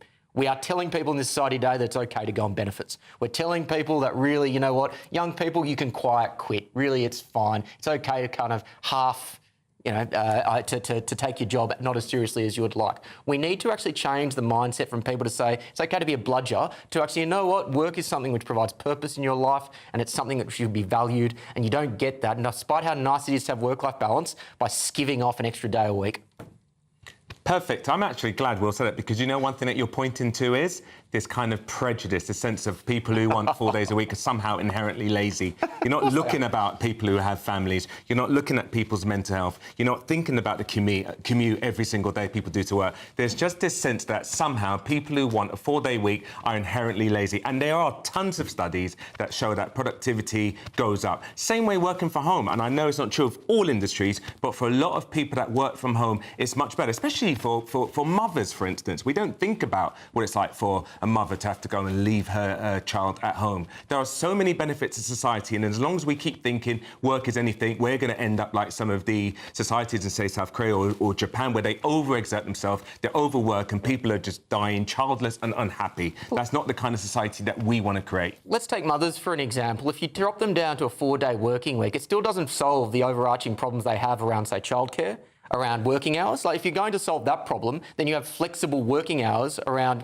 when you can work, but you don't drop the total amount of time they work. On the mental health stuff, would say, again, it is just diverting from what the real problems are. That is the nature of the work that you are doing. That is finding a deeper sense of purpose. It's not just doing a little bit of less work each week. Again, would it be nice for this? Would I enjoy probably having an extra day off to go to the beach? Of course I would, but we can't afford it in this current environment. I think this throws up so many interesting questions. And I'll tell you what worries me about this is there are two things. I think, firstly, this will be a slippery slope. And once we've got everyone working on a 4-day week, in a decade's time, everyone's going to want a 3-day week, and so it goes on. But I think that suits big tech, because eventually, in 10 to 20 years' time, most people won't have a job. What this is doing is it's driving people towards the point where they're happy to stay at home for a universal basic income. Yeah. No, I don't agree. I think Trey is spot on. And actually, I just think to be more rational about it, the idea that somehow 5 days is some miraculous, perfect way to work is obviously, you know, there's not something particular about that setup. And what I would say 100 years is of history have tested it, but go on. What I would say is that, well, actually, a lot of people now work more than 5 days, quite frankly, because they have to have 2 jobs to make ends meet. So dropping that will help? Well, no, it's trying to change the culture. And what I would say is that Britain works longer hours than most European countries. We work very long hours in office jobs in this country, and yet we're one of the most inefficient and least productive compared to other countries. Germany is considerably more productive, and the average worker works fewer hours. And so that raises a completely rational question. The goal is to produce more, not to be sat there for more hours. And let's just be honest, anyone that's had a 5-day job, which presumably is all of us, how much work do you do on Fridays? How normal is it that people psychologically clock off by lunchtime on a Friday? Well, I can tell you this. When you work in a GP practice on a Friday, you still have to see the same number of patients for the same amount of time and do the same amount of work. This, again, is one of those luxury white-collar workers, you know, ideas where they can actually do this from home. Hang on, don't half the GPs work part-time? But also... If I work on a Friday, Benjamin, I think you might want to let your colleagues know before you let us know. Benjamin, by your logic, people then will just do no work on a Thursday afternoon. Yeah. The volume of work won't just remain constant. The volume of work will go down and people will just adjust to a 4-day schedule. But I have at my newspaper job, I work 4 days a week, and it was actually because I had so much other work on rather than because I didn't want to do the 5th day. But I found I was more productive. I got the stories done in that time. Do you know, I think you highlight a really interesting thing. I think you highlight, and I'm going to let Connie come back on this, I think that you're right. People are unhappy and so don't work so hard over 5 days. But that's not about not working hard over 5 days. It's about people feeling so disillusioned, so undervalued, and we call it burnout. It's not really burnout. It's that people are not happy in their roles. So if we looked at our workplace culture, we could not only have them doing 5 days working 4, we could have them doing 6 days working 5 and being happy. That way productivity goes up and people are happy. We're human beings, not robots. I mean, people don't like Connie. I've never worked. I actually haven't worked a 5-day because I've just left university. I've worked in hospitality as soon as I was able to work, but that's obviously very different. But I think surely it is going to be a slippery slope. But at the same time, something needs to be done, particularly about birth rates in this country. We need to be having more children. And I'm sure you can fit that in over the weekend. and spending time with your kids, and that is something that we do need to have. Parents need to actually parent their children, not rely on schools to teach kids how to brush their teeth and go to the toilet. I think we can all agree that we want to raise our kids and we don't want the state raising our kids. I think the more time we can potentially spend time with those kids, and because you're not a parent yet, I don't think you get what it's like to be removed away from your child. To spend that extra day with your child makes all the difference and probably has you way more refreshed, more ready for work. Trust me, it makes a huge difference. I'm not saying it's not a nice thing to have. I'm saying it's not viable. And this assumption that if suddenly at the moment you think we're working at about 70% capacity, but then if we go to 4 days, we'll work at 100% capacity, completely misunderstands human nature. You'll just work exactly the same as you currently do, except you're doing one less day of half-hearted work. You obviously don't understand human nature because you don't seem to understand that people get tired and people lose interest eventually. And that's why these studies have proved that it can be more productive to have 4 days a week. Otherwise, we do 7.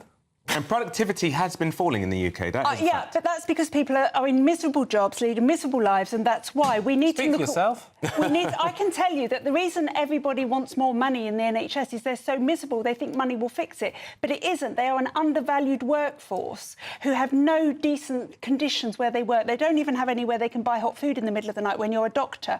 When you undervalue a workforce, they become unhappy and they become less productive. We need to sort that side of things. But going back to your point about childcare, I'm sorry, Connie, with all due respect, having done it and been there, I think if women want to stay at home for the first 5 years of life, that's what they should be encouraged and able to do.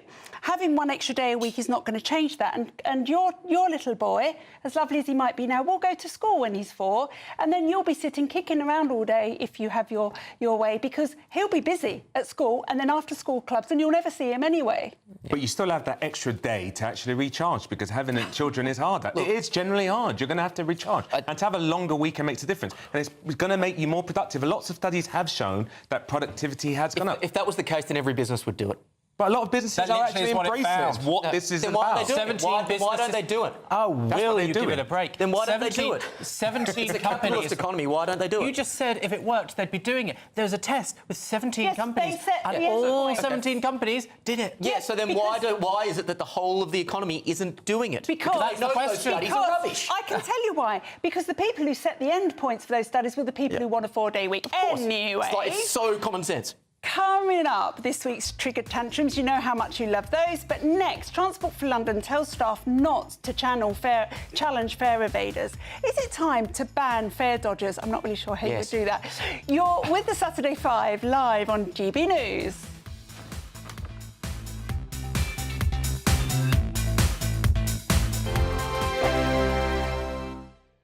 Good Afternoon Britain isn't just about us. The wonderful thing about this programme is it's about everyone watching. It's an interactive programme. Well, there absolutely is something to see here, and we're going to be talking about it more. Whether it's breaking royal news, please bring us up to date, or indeed a particularly punchy speech in the House of Commons. Very, very curious. We bring it to you live, and then we bring you live reaction as well. That's Good Afternoon Britain, weekdays from midday. Only on GB News, the People's Channel, Britain's news channel. GB News Breakfast. Every day from 6 a.m. Welcome back to Breakfast. Now, experts are warning that lithium suppliers will not keep up with the demand for electric cars. Yeah, researchers say domestic lithium production could grow as much by about 10 times what it currently is by 2030, but will still fall short of demand. So this morning we're asking whether Labour's green car policy is unachievable. This policy tells you everything you need to know about net zero. This isn't about giving people free choices about the technologies they want to use. This is about saying we're going to have mandatory targets. It's a sad indictment on our country if we've just normalised the government making these fundamental decisions for people's lives. The CEBR has warned that this policy might cost the country. That's rigid targets for battery electric vehicles, known as the ZEV mandate. 80% of all vehicles will have to be electric vehicles by 2030, rising to 100% by 2035. And that policy is expected to cost £400 billion to the UK economy. And of course, car makers as well have warned that this policy is not achievable. The latest stats say 47% of vehicles sold in Britain are now EVs. We're halfway there after just 2 years of the electric mandate. We've another 5 years to go. It's speeding up. And this charge that lithium, we're going to have a shortage of lithium, is nonsense. What it says is that there may be the consumption of lithium is increasing, so the domestic production will not be sufficient, but there's plenty in the world. GB News, the People's Channel. Westminster's full of talk, but out here, it's the real world. Am I allowed to talk now? No, that's it. This is where it matters, real people and real lives. That's what politics is all about. The fact has Trump made a good start? No. Straight answers, no spin, and just a couple of pints. How many fingers have I got up? About 10. So join me for Lee Anderson's Real World every Friday at 7 p.m. only on GB News. The People's Channel, Britain's news channel.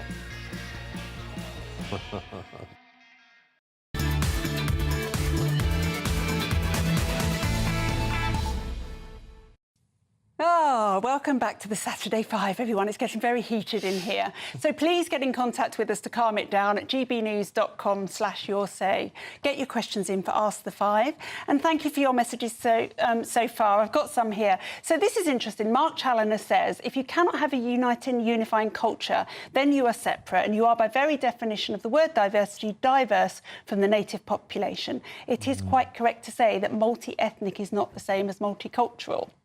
And then on the 4-day week, Deirdre Mulroy says the 4-day week is common if you work 46 to 48 hours, 12-hour shifts, etc. You need the rest. But if you want to have flexibility to do it, that's fine. But you can't have a 4-day week and just do your 9-to-5 job, Monday to Friday, and expect the same pay. This has really got people excited. I suspect some of them are already working 4-day weeks. But anyway... They're working 4-day weeks emailing us. Happier.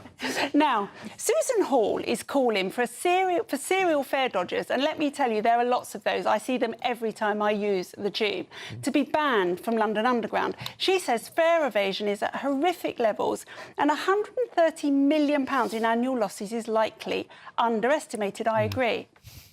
So Hall pressed Mayor Sadiq Khan at City Hall, urging tougher penalties, and Khan admitted fare rises are challenging, but says enforcement is improving, with 63,000 penalty notices issued last year, which is interesting because that seems a lot. But to discuss this, I'm really pleased to welcome police officer and ex-police officer and Director of Law and Order Foundation, Norman Brennan. Hi, Norman. Thank you for joining us.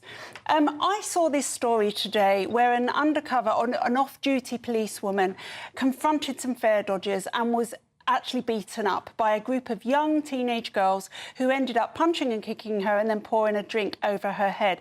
How common do you think this kind of reaction is if someone challenges these people? Very common indeed. It was an appalling attack. I see that Robert Jenrick and also one of your own presenters recently followed some fare dodgers, people that pushed through the barriers. I'll be quite honest with you, when I saw it, I thought, my goodness, you are taking a risk. Because many other people would have got a right-hander. And we all know, and I report on it daily, there are many young teenagers that carry knives. So you never know who you're going to contend with. But it was a dreadful attack. This sort of incident happens every day of the week. There can't be many of us that have not travelled on a tube or a train station that have seen one, two, and sometimes several push their way through the barriers. Well, these are pretty serious offences. It's an offence under the Regulation of Railways Act, Section 53A, to travel on a train without having previously paid your fare and with intent to avoid it. Also running off, making off without payment under the Theft Act of 1968, which could carry up to 5 or 8 years maximum penalty. So these are very serious offences. It's not just saying like nicking a Mars bar, although that's pretty serious. Often some of these people run up hundreds, if not thousands of pounds worth of fare avoidance, and it's the general public that have to pick up them fees in their increased fares. Well, this is interesting, isn't it, Norman? Because, as I said, I travel on the tube every week, and like you say, I see people jumping the barriers every single time I use it. But I wonder if this response of a group of very young girls attacking a woman for daring to challenge them is actually just a symbol of the breakdown of law and order that we're seeing, not just on tube fares, in shoplifting, in squatting, and whatever else it is, and people being too scared to challenge anyone now, including our police officers, because of this kind of violence that they might meet. You're absolutely right. And I say this, ashamedly, I policed London and I policed the transport systems as well, dealt with all sorts of crimes. And I policed London for 31 years. I was attacked 16 times. 2 were life-threatening, life-changing assaults. Once I was stabbed, another time I was put in intensive care. GBH 4 times, ABH 3 times. I was one police officer. The point I'm getting at is that I'm an expert on law and order. It's my passion. I've spent since I was aged 19 dealing with it.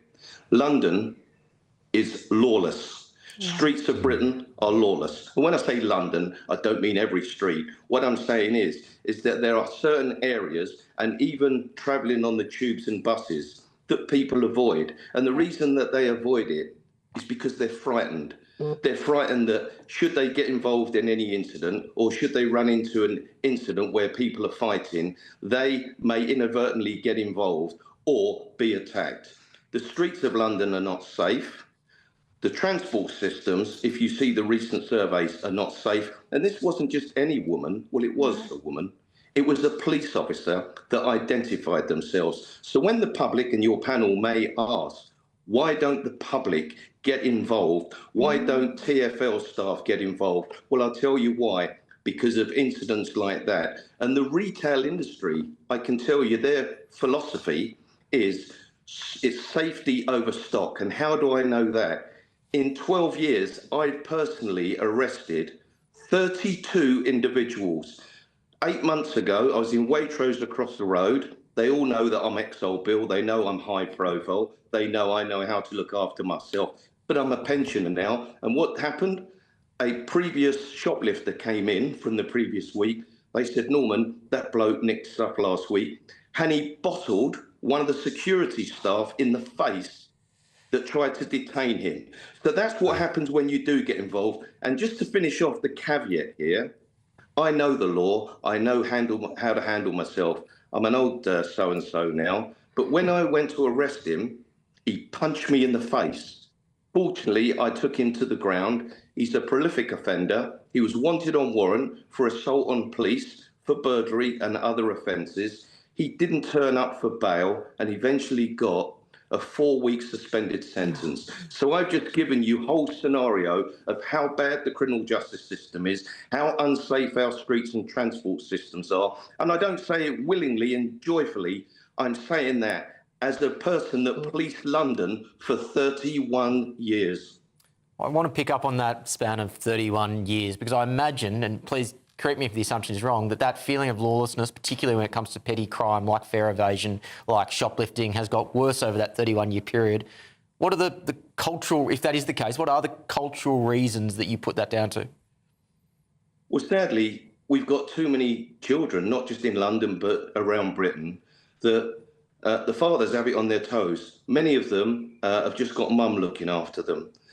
They then lose their way because they haven't got that patriarchal as well as the matriarchal guidance. And what they do is they find family members in other like-minded individuals. And since I've retired, which was 15 years ago, although I deal with police and the law every day because I'm an independent spokesman for them, is that we have 4,000 gangs in Britain, 200 in London. They number 10 to 20. So the culture is that they believe that they can walk into shops, take what they want, travel on trains and tubes that we're talking about now without paying. And should anybody challenge them, there's a very good chance that that person will be seriously assaulted. And tragically, on the odd occasion where somebody has actually got involved, people have lost their lives. That is the reality of Britain. And the answer is we need 20,000 new police officers, more police officers. We actually want the criminal justice system to support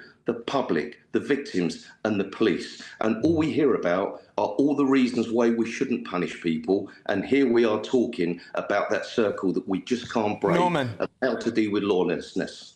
Norman, Trey here, and I love the fact that you mentioned that about the lack of fatherlessness. I talk about that all the time. If I could sort of give you a magic wand and you were in charge of policy and control, what would you do about that particular aspect itself? What I do is I would make sure that there are police officers in every school, infants, junior, senior, that you actually find that they are your friend. They're not your enemy. Yes, there will be times when you'll come up against them and it might not go the right way for you.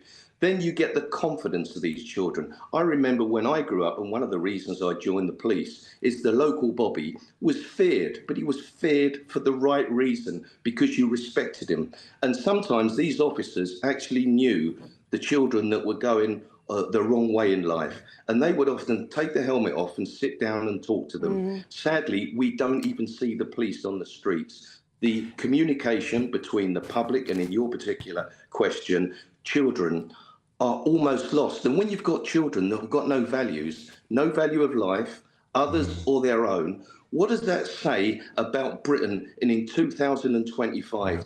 And more importantly, what hope have we got?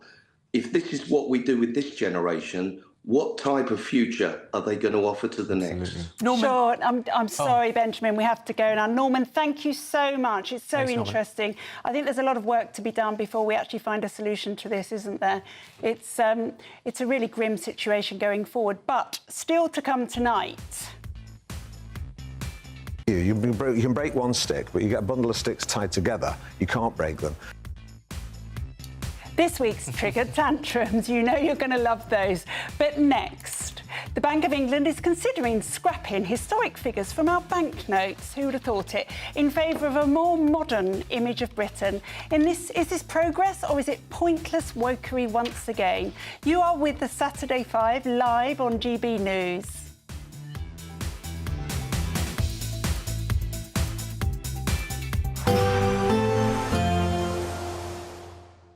Can't wait to get in that sea. Lovely and warm. Just like the feeling of having great travel insurance. All Clear Travel Insurance sponsors GB News Travel Destinations Forecast. Across southern and eastern parts of Europe, the heat wave continues, this at times triggering some thunderstorms. But across much of southern Europe, it should remain mostly settled, plenty of sunshine. But as we head our way towards northwest Spain, southern parts of France and across Switzerland, it's likely that we'll see some intense thunderstorms, some hail and also some frequent lightning. But moving away eastwards across the Mediterranean, the settled conditions will continue. So plenty of sunshine into next week, but still those intense temperatures. All Clear Travel Insurance sponsors GB News Travel Destinations Forecast. Hello there, good evening. This is your latest GB News weather update provided by the Met Office. The breezy and showery picture that we've had around today is going to be continuing into the second half of the weekend. Some of us could see some clear spells around this evening and overnight, but a lot of us will hold on to a good amount of cloud, and we could see some light outbreaks of rain initially. They'll tend to intensify across northern Wales into northern England during the early hours of tomorrow morning. But with the cloud and the breeze, it is going to be a mild night, temperatures holding up around 13 to 17 degrees Celsius. It will be quite a muggy start to Sunday morning for some of us. It also comes with that extensive amount of cloud, misty and murky around some coastal areas as well. For Northern Ireland and Scotland, the rain will be on the lighter side. But certainly for areas of England, we are going to start to see some heavy pulses, particularly around the Humber and the Wash. There could be some torrential downpours of rain as we head throughout the morning, and those will start to break up more into scattered showers, slowly pushing their way southeastwards as we head throughout the day. Some of these could turn thundery with some hail in the mixture as well, so some further intense downpours that could come on at quite short notice, so it's worth taking care throughout the day. Scattering of showers continuing in that northwesterly breeze, but that is starting to filter in some fresher conditions. We'll feel quite cool across the northern region, 16 to 18 degrees Celsius here, managing to climb to 24 in the south. High pressure is trying to build in from the Atlantic as we move into next week, but we still have a few fronts slipping their way through the flow as we move into Monday. So further outbreaks of rain for eastern England first thing through the day, and there will be continuing showers across North Sea coastal areas as well across northwestern Scotland. But with that high building in from the southwest Wales, southwest England, actually starting to see the sunshine break its way through, and that will become more widespread, particularly across southern regions as we head throughout this week, and the temperatures are also set to climb. Bye-bye. You want to know what's really going on in the corridors of power? Labour don't know what to do with you half the time, and that makes you quite lethal in the chamber. Get behind the headlines with Chopper's political podcast. Join me, Christopher Hope, as I sit down with the great and the good of British politics. We'll see where this ruling takes us. These are the stories shaping our nation. Chopper's political podcast, available now on all platforms. Listen in and stay ahead.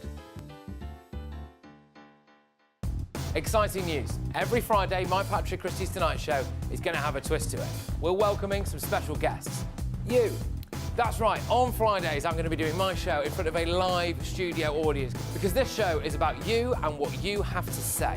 It's going to be the same big debates, same big topics, same big opinions, but every Friday night at 9 p.m. you are invited to come on down to Patrick Christie's Tonight to be a part of the action.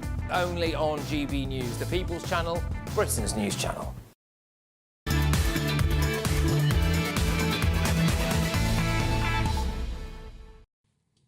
So, welcome back to the Saturday Five. Now, please do get in touch with us at gbnews.com/yoursay. Get your questions in for Ask the Five. Nothing is off the table. Thank you so much for your messages so far. Now, we've got Andrea Flynn going back to one of our previous stories saying, unless we stop the illegal boats invading our shores, this country will continue to be totally destroyed. Too right. With Will, someone has to. And then JD 1955 says, the sad thing is for those who try and do the right thing, working, paying their own way, without having their hand out all the time, you need to be earning well to be able to have a family and so on. Of course you do. We need to sort those structural issues out, don't we? The audience is spot on tonight. Yeah, they're getting quite exercised by everything, which is why I'm going back a little bit. But now it's time for this.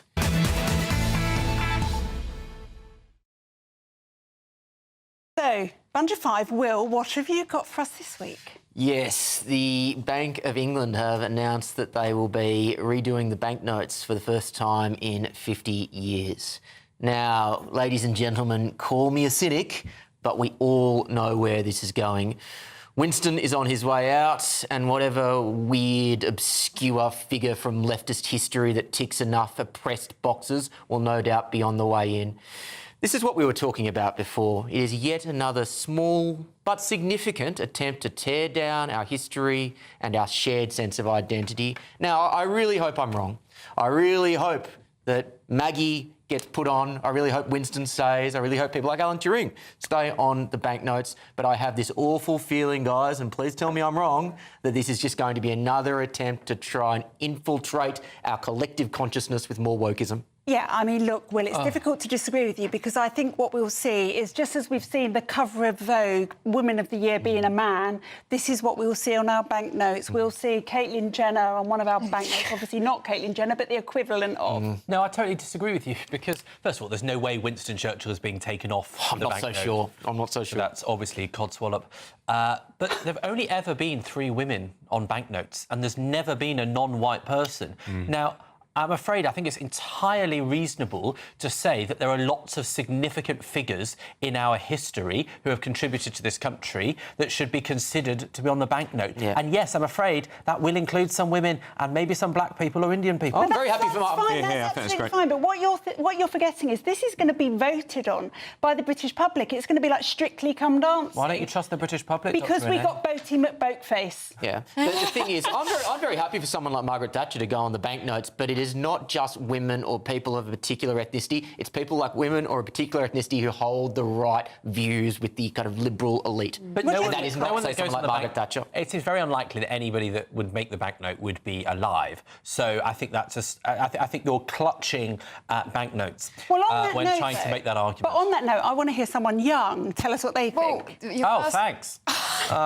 Younger.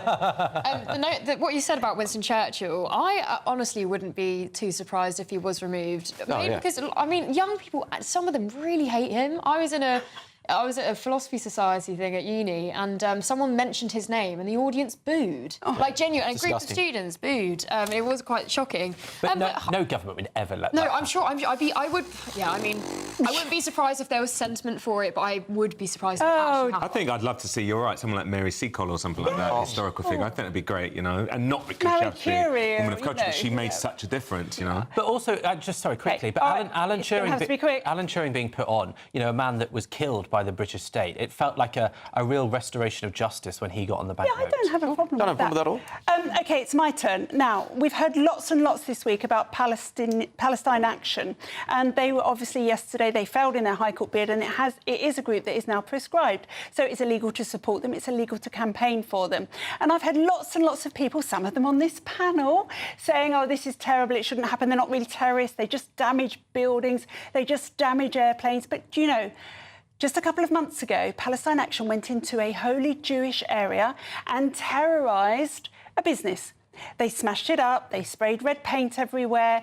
This is reminiscent of Kristallnacht in Germany. This is what happened before we saw the Jews rounded up and put into ghettos and then rounded up and put into concentration camps. It is a slippery slope. It might just be a plain 1 week, then it's terrorising a community who are, understandably, really, really scared about this, which is why I think they have to be stopped. I agree. It's awful what they're doing. I'm no fan. Not that I have choice to say otherwise, if I was. I'm definitely no fan. I just think it is ridiculous, the consequences of prescribing a terrorist organisation. I think what they did, you can describe it as domestic terrorism at the airbase, but the fact that someone's supporting it might get 14 years in prison. So how do you deal with them? How do you deal with them? I'm not claiming to know how. I just think that the way that it's... I do think it is a free speech issue. But also, it's a very blunt instrument because when you prescribe Al-Qaeda, for example, then that basically kills the issue because it's a global organisation and so someone here supporting it can no longer act on that. But when you kill a way of thinking, which is an extreme view on the Palestine issue and how they behave, well, you just rename it something else with all the same people. And so I think when it's something domestic like this, actually, it's clearly not going to work because all you have to do is stick a new name on it and it carries on. And therefore, I think it's probably not going to work. No, that's interesting. I've not heard that. So it's rare that you say things that I find interesting. Yeah, I think that's pretty logical, to be fair. It is, yeah, it is. And I think you're right. There's something about freedom of speech. I think some of that should have been treated as treason rather than terrorism, the fact that they vandalised. So what, hang them at the tower? Well, whatever the equivalent law would be now there's for still treason law in this country. Yeah, I think that's... But I think you're right. They'll just change the name and carry on. I think comparing it as well to Kristallnacht might be a little bit... I mean, we're talking about smashing up of shops, burning of books. But that's what they did. I think from what I understand, it was something where that landlord of that shop was funding something around... I mean, that's their thing. And not that I agree with anything they do. In a very Jewish area. Yeah. I mean, that is wrong, but...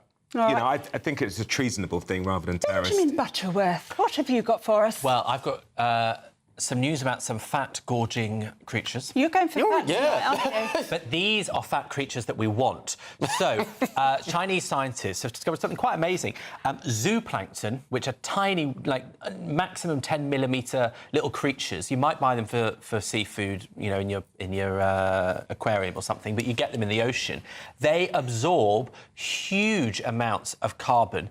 Scientists are quite amazed by this. It's basically a miracle. So 90% of our carbon heat is absorbed by the oceans, and these tiny creatures, turned out, are capturing loads of carbon. So maybe if we can get lots more of them, it might be a brilliant trick for climate change. I mean, sometimes I just want to pinch myself or punch myself in the face. So scientists are stunned that nature has the answer to too much carbon in the world. Well, knock me down with a feather, Benjamin. I gladly. It will. Well, I mean, it is fascinating, right? But the thing is, of course, nature has the answer, right? Life is cyclical, but we found this little creature that could maybe, you know, save the planet. And we're covering the ocean with solar panels shortly, so they won't be able to get any carbon or light. Yeah, let's do that. Let's go to Trey. I can't listen to Benjamin anymore. Oh, he's making sense today, though. I think that's really cool. So my bunch of five is all about our lovely Kemi Badenoch. And what I love about it, my whole thing with Kemi is that she needs to show up, she needs to be seen, she needs to have some fire, and I think we saw that at the last question time. I think she completely eviscerated both Starmer, and she went absolutely in, and I want to see more of that, because when I talk about a lack of leadership, that's what it's been. It's just been this sort of wishy-washy, nothing to get excited by, but I think she looked exciting, she looked great, she looked on form. I love the fact as well that they've got a female leader of the Conservative Party, because the last time we had someone that was quite tough, obviously, was someone like Thatcher, and I think there's this sense that she's gearing up to actually bring the fight, because what I want to see in politics much more is an actual real fight, you know? Connie. I completely agree with all of that, and I think that Kemi has sort of finally found her feet at PMQs, and I think it all started actually at Yvette Cooper's statement about the National Inquiry into grooming gangs. Kemi, it sent I watched it so many times, it sent shivers down my spine when she was saying, you voted against it 3 times. Like, that was just amazing, and I think that's what she's carried that with her, and it's really nice. She's bringing the fire, it's brilliant. Yeah. Well, I mean, she should bring the fight while she's still in the job, because it won't last. Are you trying to make her cry? Well, do you know what? It's interesting. If you look at her at PMQs, she shakes. She gets very, very nervous. And a friend of mine that works for Conservative headquarters said about before she launched the local election campaign, she was absolutely terrified backstage. So she's clearly trying to find her feet. She's obviously actually quite a nervous human being in this scenario, but she is rubbish. On that lovely note, Connie, what have you got for us? So my story is a bit of good news in turf world. Will Thomas, or you might know him as Leah Thomas, he was the male swimmer who was competing at a very high level in the US at the University of Pennsylvania has now said that they are going to ban male athletes from female swimming, which is fantastic. Huzzah! And obviously people like Riley Gaines and the other women surrounding her have done excellent work campaigning for this, sacrificed their own reputation around some circles. Not only did he compete in the women's category, he was in the changing room with them. Yes. Not that this should make any difference. Fully tacked, hasn't had any surgery, most genital surgery. And they're in this changing room, lots of these women getting into really tight swimming costumes, all naked together, and he was there doing that, and they were told, if you complain, you won't be selected anymore. But he's been banned now. Yeah, and all male. It is a huzzah, it really is. And Simone Biles has almost lost her fan base because she criticised Riley Gaines over this. So I think it's brilliant. But still to come tonight. You can break one stick, but you get a bundle of sticks tied together. You can't break them. Trigger Tantrums is next. I love this bit. It's my favourite part of the show. You are with Saturday 5 live on GB News.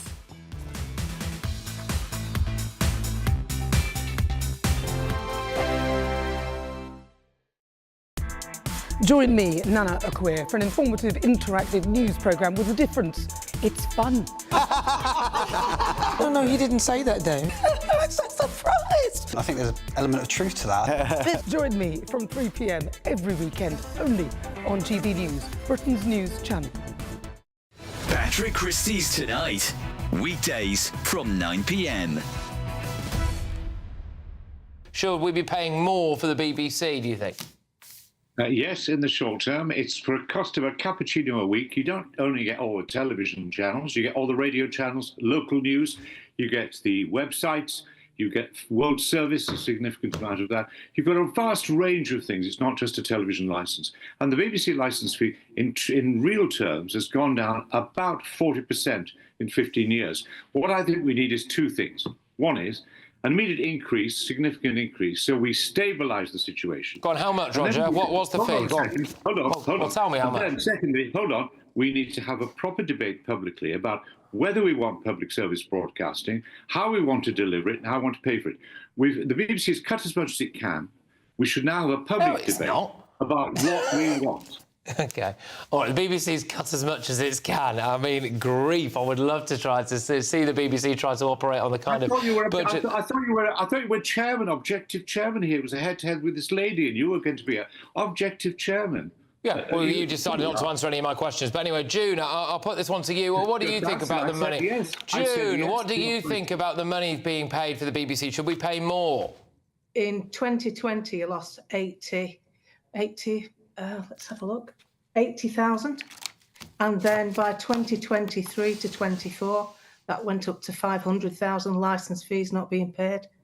That's because they don't want the product. A lot of the reason is the biased side of the news, which is why people watch GB News. The programme making, I can understand the creative part of it, but what you've got to look at from the public's point of view is they pay their licence whether they're using all those facilities or not. GB News, the People's Channel. In the GB Newsroom, we bring you the news as it happens. With our team of dedicated journalists across the UK, we're ready to keep you up to date with what's happening every half an hour, every single day. Bulletins here on GB News, the People's Channel, Britain's news channel. This is Britain's Newsroom, where your voice matters. It's just astonishing. With expert analysis and honest opinion, we don't just keep you informed. We bring you unique perspectives you won't see anywhere else. Can't argue with any of that. When the news happens, it happens here. On Britain's Newsroom, weekdays from 9:30 a.m. Only on GB News.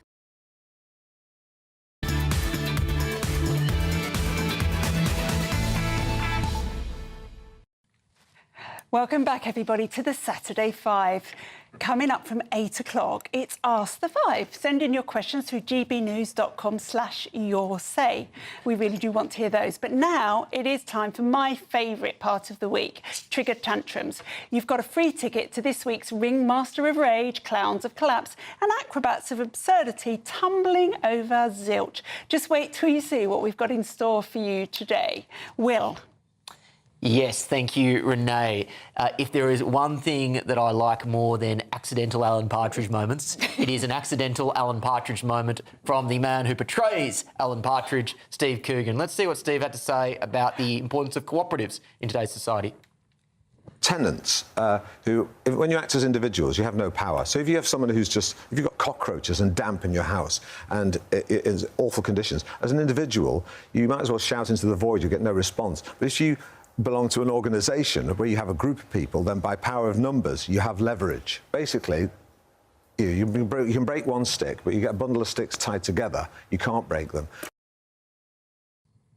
The unfortunate thing that Steve perhaps wasn't aware of is that this is exactly the metaphor that Mussolini used to promote fascism in Italy, in that the fasces, which was a bundle of sticks in Latin, was the collective group that together could support the executioner's axe. So I'm not sure it is exactly the best argument for an aspiring socialist to make. But Steve, for Alan Partridge, hilarity, 10 out of 10. Everybody's going to be out there now putting sticks together and seeing if they can break them. It's like folding a paper for 8 times, isn't it? It'd be a great viral activity to set up on social media, wouldn't it? Actually, we should try that. Yeah. OK, so it's me next. And I think it's always interesting when you ask the delusional, what's delusional about people who aren't? I'm just going to let you watch. Weirdest thing about conservatives? Their obsession with human genitalia. Because why does it matter what my genitals look like?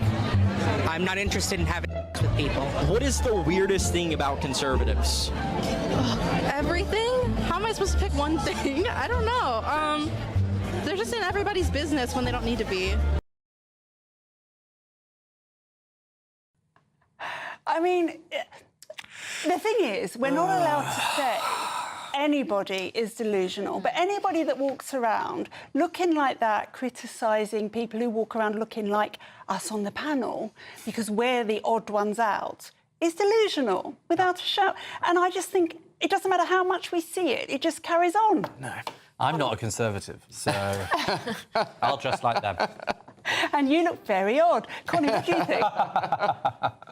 What about these them? people? Yeah. Well, it's just classic. It's a lack of critical thinking. People who come from these sorts of movements attract people who do not want to think any more deeply about something other than, just to say, all these people are delusional. I don't like them because I disagree with them, and that's a massively fundamental issue that we have in general when it comes to young people, and it is young people. And I'm sorry, why are all of them so ugly? None of these extreme left-wingers are attractive. It's extraordinary. I genuinely think that these movements, again, where they make people who feel, it attracts a certain type of person who might feel like they don't fit in. Yeah, and it gets the community. Sad thickos who, have never had a girlfriend or a boyfriend. It's sad. But other than that, Will thinks they're really great. Benjamin, what do you have?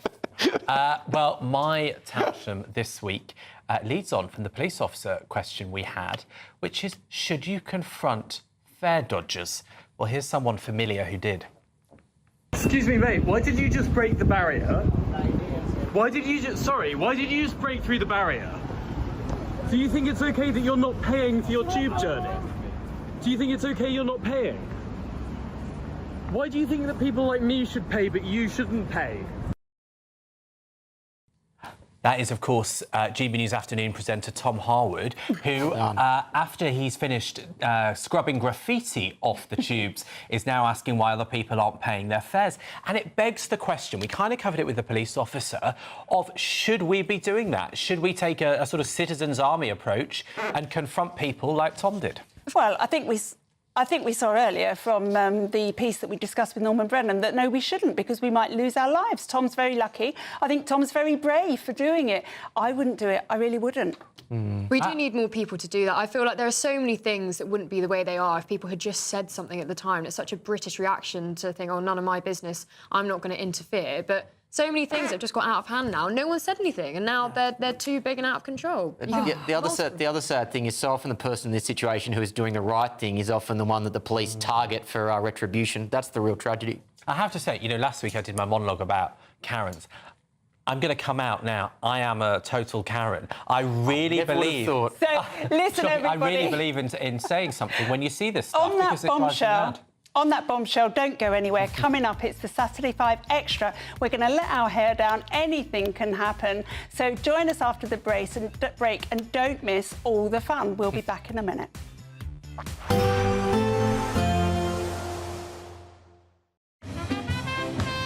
There will be a light breeze in the morning, leading to a warm front. Boxed heat pumps, sponsors of weather on GB News. Hello there, good evening. This is your latest GB News weather update provided by the Met Office. The breezy and showery picture that we've had around today is going to be continuing into the second half of the weekend. Some of us could see some clear spells around this evening and overnight, but a lot of us will hold on to a good amount of cloud, and we could see some light outbreaks of rain initially. They'll tend to intensify across northern Wales into northern England during the early hours of tomorrow morning. But with the cloud and the breeze, it is going to be a mild night. Temperatures holding up around 13 to 17 degrees Celsius. It will be quite a muggy start to Sunday morning for some of us. It also comes with that extensive amount of cloud, misty and murky around some coastal areas as well. For Northern Ireland and Scotland, the rain will be on the lighter side.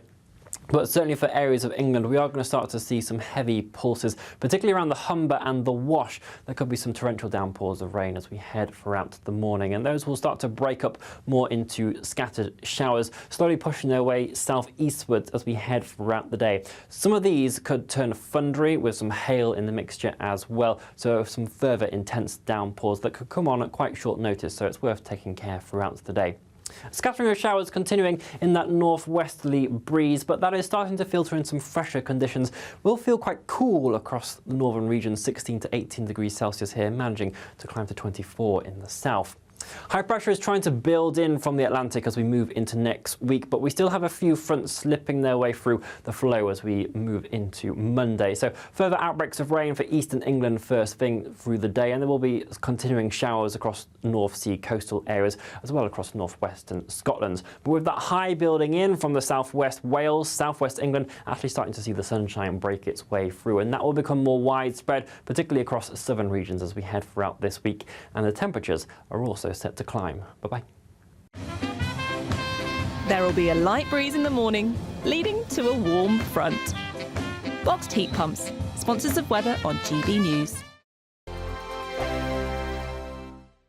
Imagine having an extra £1,000 to spend each week for an entire year. £54,321 in tax-free cash could be yours. Cash to spend however you like. £54,321 in cash could be landing in your bank account this year. For another chance to win £54,321 cash, text cash to 63225. One entry costs £2.50 plus one standard network rate message, or text bonus to 63225. 5 entries cost £5 plus one standard network rate message. Go to gbnews.com/win. Entries start at £2.50. Call 0903 686 3232. Calls cost £2.50 plus your network access charge. Or post your name and number to GB14 PO Box 8690 Derby DE1 9TT. UK only. Entrance must be 18 or over. Lines close at 4 p.m. on the 1st of August. Please check the closing time if listening or watching on demand. Westminster's full of talk, but out here, it's the real world. Am I allowed to talk now? No, that's it. This is where it matters, real people and real lives. That's what politics is all about. The fact that Trump made a good start, no. Straight answers, no spin, and just a couple of pints. How many fingers have I got up? About 10. So join me for Lee Anderson's Real World every Friday at 7 p.m, only on GB News. The People's Channel, Britain's news channel.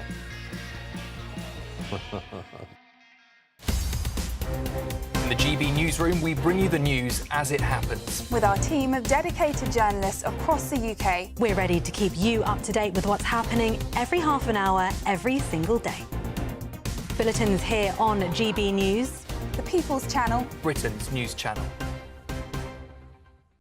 It's Patrick Christie's Tonight, and here we do things differently. It's explaining the absolute madness of this, doesn't it? It's explosive. I mean, this is very good. It's lively. 850. Your government sat there short and it did nothing. It's controversial. And the Middle East has been in turmoil since before I was born. It's everything you need to kickstart your evening. Everyone's had their Weetabix tonight. I love to see it. That's Patrick Christie's Tonight, weeknights from 9 p.m.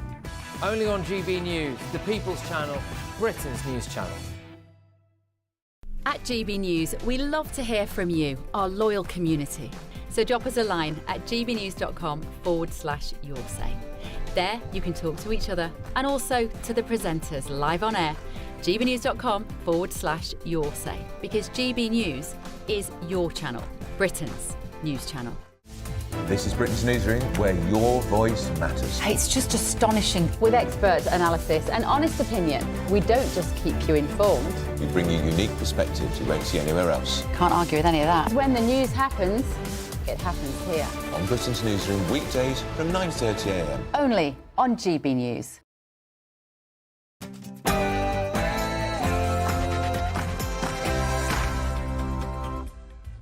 It's Saturday night, and this It's the Saturday 5, the UK's biggest Saturday night TV show. I'm Dr. Renee, along with Will Kingston, Connie Shaw, Trey Lowe and Benjamin Butterworth. Tonight on the show... Renee, sorry, I know we're meant to tease the hour, but I'm not going on air until I have my beer. You're not going to tell me what you're doing? I'm not going on air until I have my beer. Has anyone got Will's beer? It is the one thing that I asked for in this show. No, listen, we can't have this, guys, can we? We've got to get Will a pint. Oh. And it's a bit of a tradition, isn't it? Good to see you all again. It's now the Saturday 6, isn't it?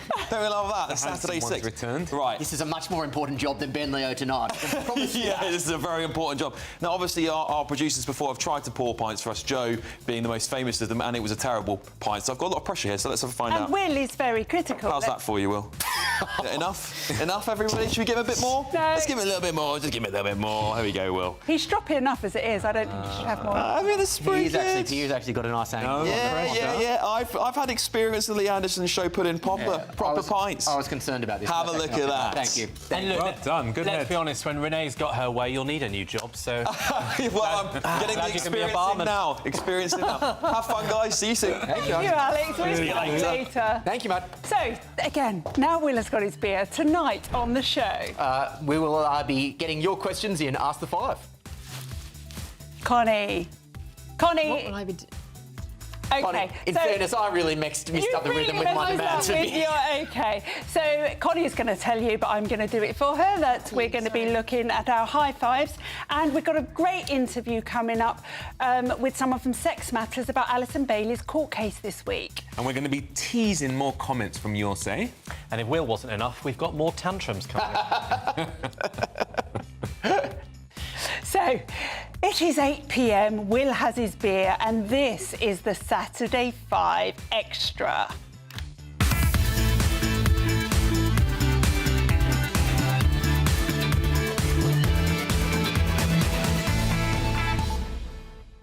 Welcome to the Saturday 5